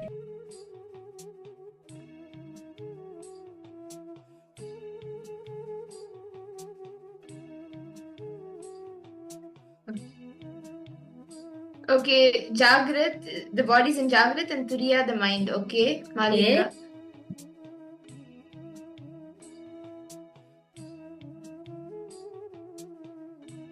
I request all participants to post. Kylie Wong, I request you to post. Marks Siavo Lankau. Yes. Wang Hanyu. Ma Anandeshwari, Ma Dita, Ma Basti. All of you can post. Ma Margarita. What do you think? Any guesses? Okay, the Rahul Kannaya has posted Turiya and Turiya. Okay. Actually, Swamiji shares, right? When we are experiencing darshan from Swamiji, when we are experiencing darshan, we are in the Turiya Tita state. Turiya Tita state, the ultimate state of samadhi was Swamiji is in. But for us, especially when we are receiving initiation from Swamiji, our mind, our eye consciousness is there, right? It is from Jagrat Turiya Tita or Turiya Tita Jagrat. From this state only we go to the higher. So basically, always the Turiya Tita will be there for us. That's nice. Rahul Kannaya, that's a good try. Yes. Okay. Actually, Swamiji shares that only when we come to Jagrat state. See, when Swamiji is always established in the Turiya Tita state, right? Swamiji needs to come to the Jagrat state to talk to us. And say even for us to receive from Swamiji, we have to touch the Jagrat state. If we are in Swapna or Sushupti, you can't receive Swamiji. Only if we are in Jagrat state only we can even receive Swamiji. Swamiji said, both of us have to come to Jagrat. Only when both of us in Jagrat, I can take you to higher state of consciousness. Okay. So that was a very beautiful quiz all of us had. So with that beautiful session, let's now enter into power manifestation. So as today all the participants, we are continuing to manifest the power of length dimension. So all of you are going to be scanning a height of a particular building. So basically, we are going to be showing you a particular building of many buildings. It will be a random building. And what you will be doing is you will be scanning the height of the building. It is a random building. You can scan the height of the building and also the place, the name of the building as well. See, the length dimension is anything in the logic dimension. Swamiji beautifully says whether it is 2 plus 2 or whether it is Ganga flowing from Gangotri all the way down. All of this comes under the length dimension, under the logic. So, knowing anything that you can cover in the range of logic is length, and length by itself is a power. That is why we will be actually manifesting these powers today. And in this round, we will be showing all of you a random image, a random building. What you will be doing is you will be scanning the height of the building, and you can even see the name, the area, the country, the city where it is. But whatever Swamiji reveals to you, you will be telling that and sharing that. Okay. So let's now start. So I request all of you to please sit straight. Close your eyes. Visualize Swamiji in your inner space.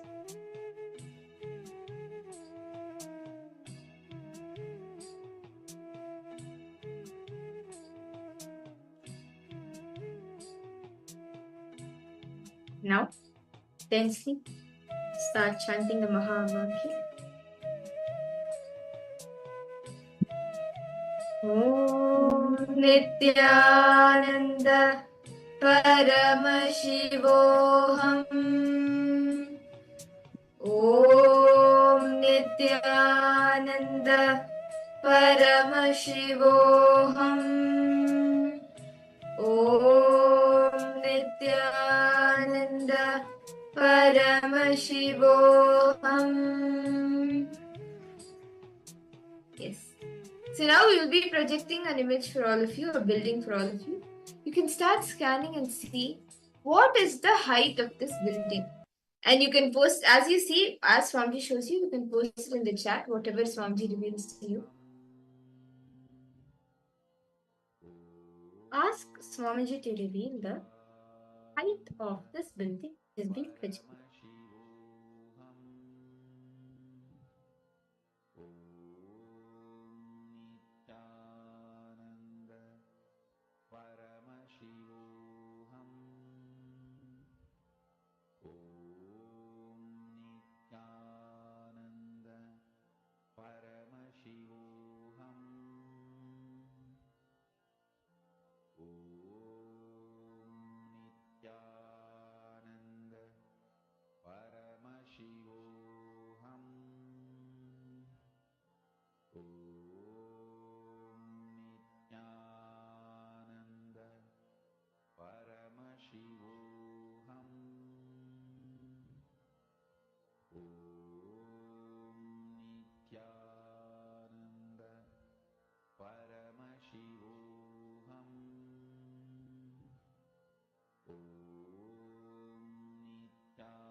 Mahavakya, spiritual lullaby for samadhi, and Suprabhatam, wake up call, wake up song for Paramashiva. This Mahavakya is spiritual lullaby for you to fall into samadhi. Suprabhatam, wake up song for Paramashiva to wake up in you. Just remember this one powerful cognition. This Mahavakya puts me in samadhi. This is spiritual lullaby for samadhi. And Suprabhatam, wake up song for Paramashiva in me. For Paramashiva to manifest. With this one spiritual powerful cognition, chant this Mahavakya.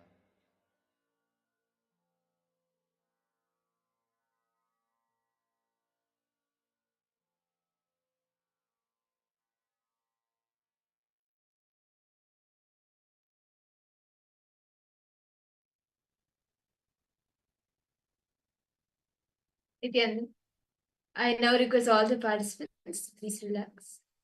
And you can post in the chat whatever Swamiji revealed to you, however Swamiji manifested and showed you the answer. Can I request all of you to post what the height of this building that was being projected is? Rahul Kanaya, Malita, Ma Wang Hunyu, Ma Basti, Ma Margarita, Ma Kalidi Wong. All of you can post. Okay, Aya, your request was the answer. Okay, sure. I'll repeat the answer, Aya. So, when we are receiving initiation from Swamiji, right? We are actually from Jagrat Turiya only, from either like we are only in the Jagrat state only we can experience the darshan. So it should be in either Jagrat Turiya Tita. Jagrat Turiya Tita only we experience in darshan time. Because Turiya Tita says the ultimate samadhi space which Swamiji has established. Yeah.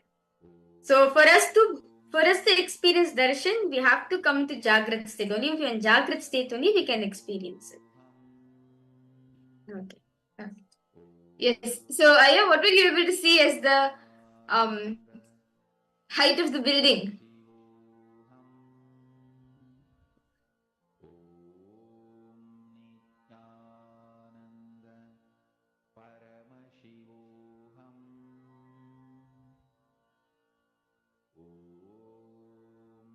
Malinga, what did you see, Mama? Wang Hanyu. Yes, I request you to post. What is it that Swamiji show all of us?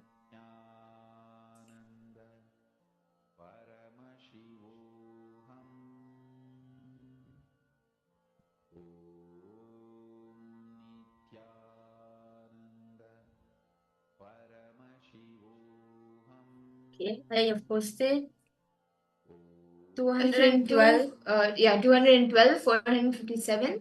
But units were not there. Feet or meters, I don't know. Okay. Okay, that's fine, no problem. At least that's a good try. That's a good start. Whatever Swamiji showed you, you can say that. No need to add anything, remove anything. Whatever Swamiji showed you that's great. What is Ma Linga, what did you see, Ma? And Ma Maluhya Mauna, Ma Margarita, Ma Ananda Agora. Okay, Ma Gabriel posted 1,162 feet. Okay. Okay. That's nice. Ma Ananda Agora. Ma Ananda Agora Rupni, what did you see, Ma?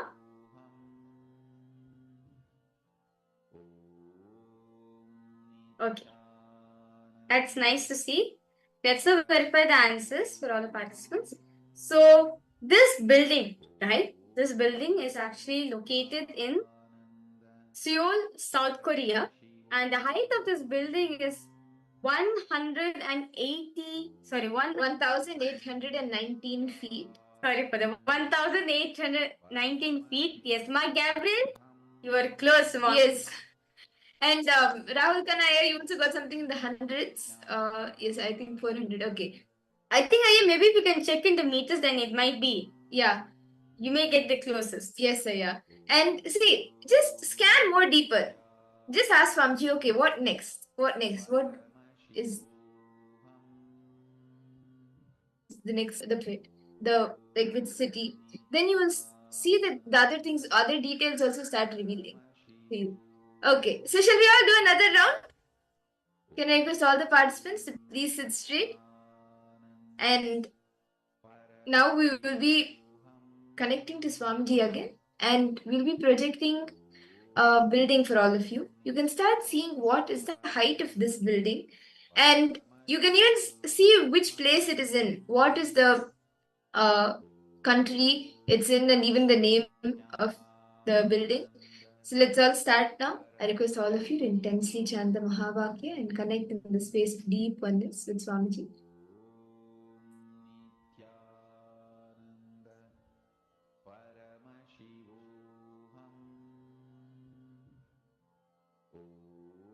Ask Swamiji to reveal what's the height of this building.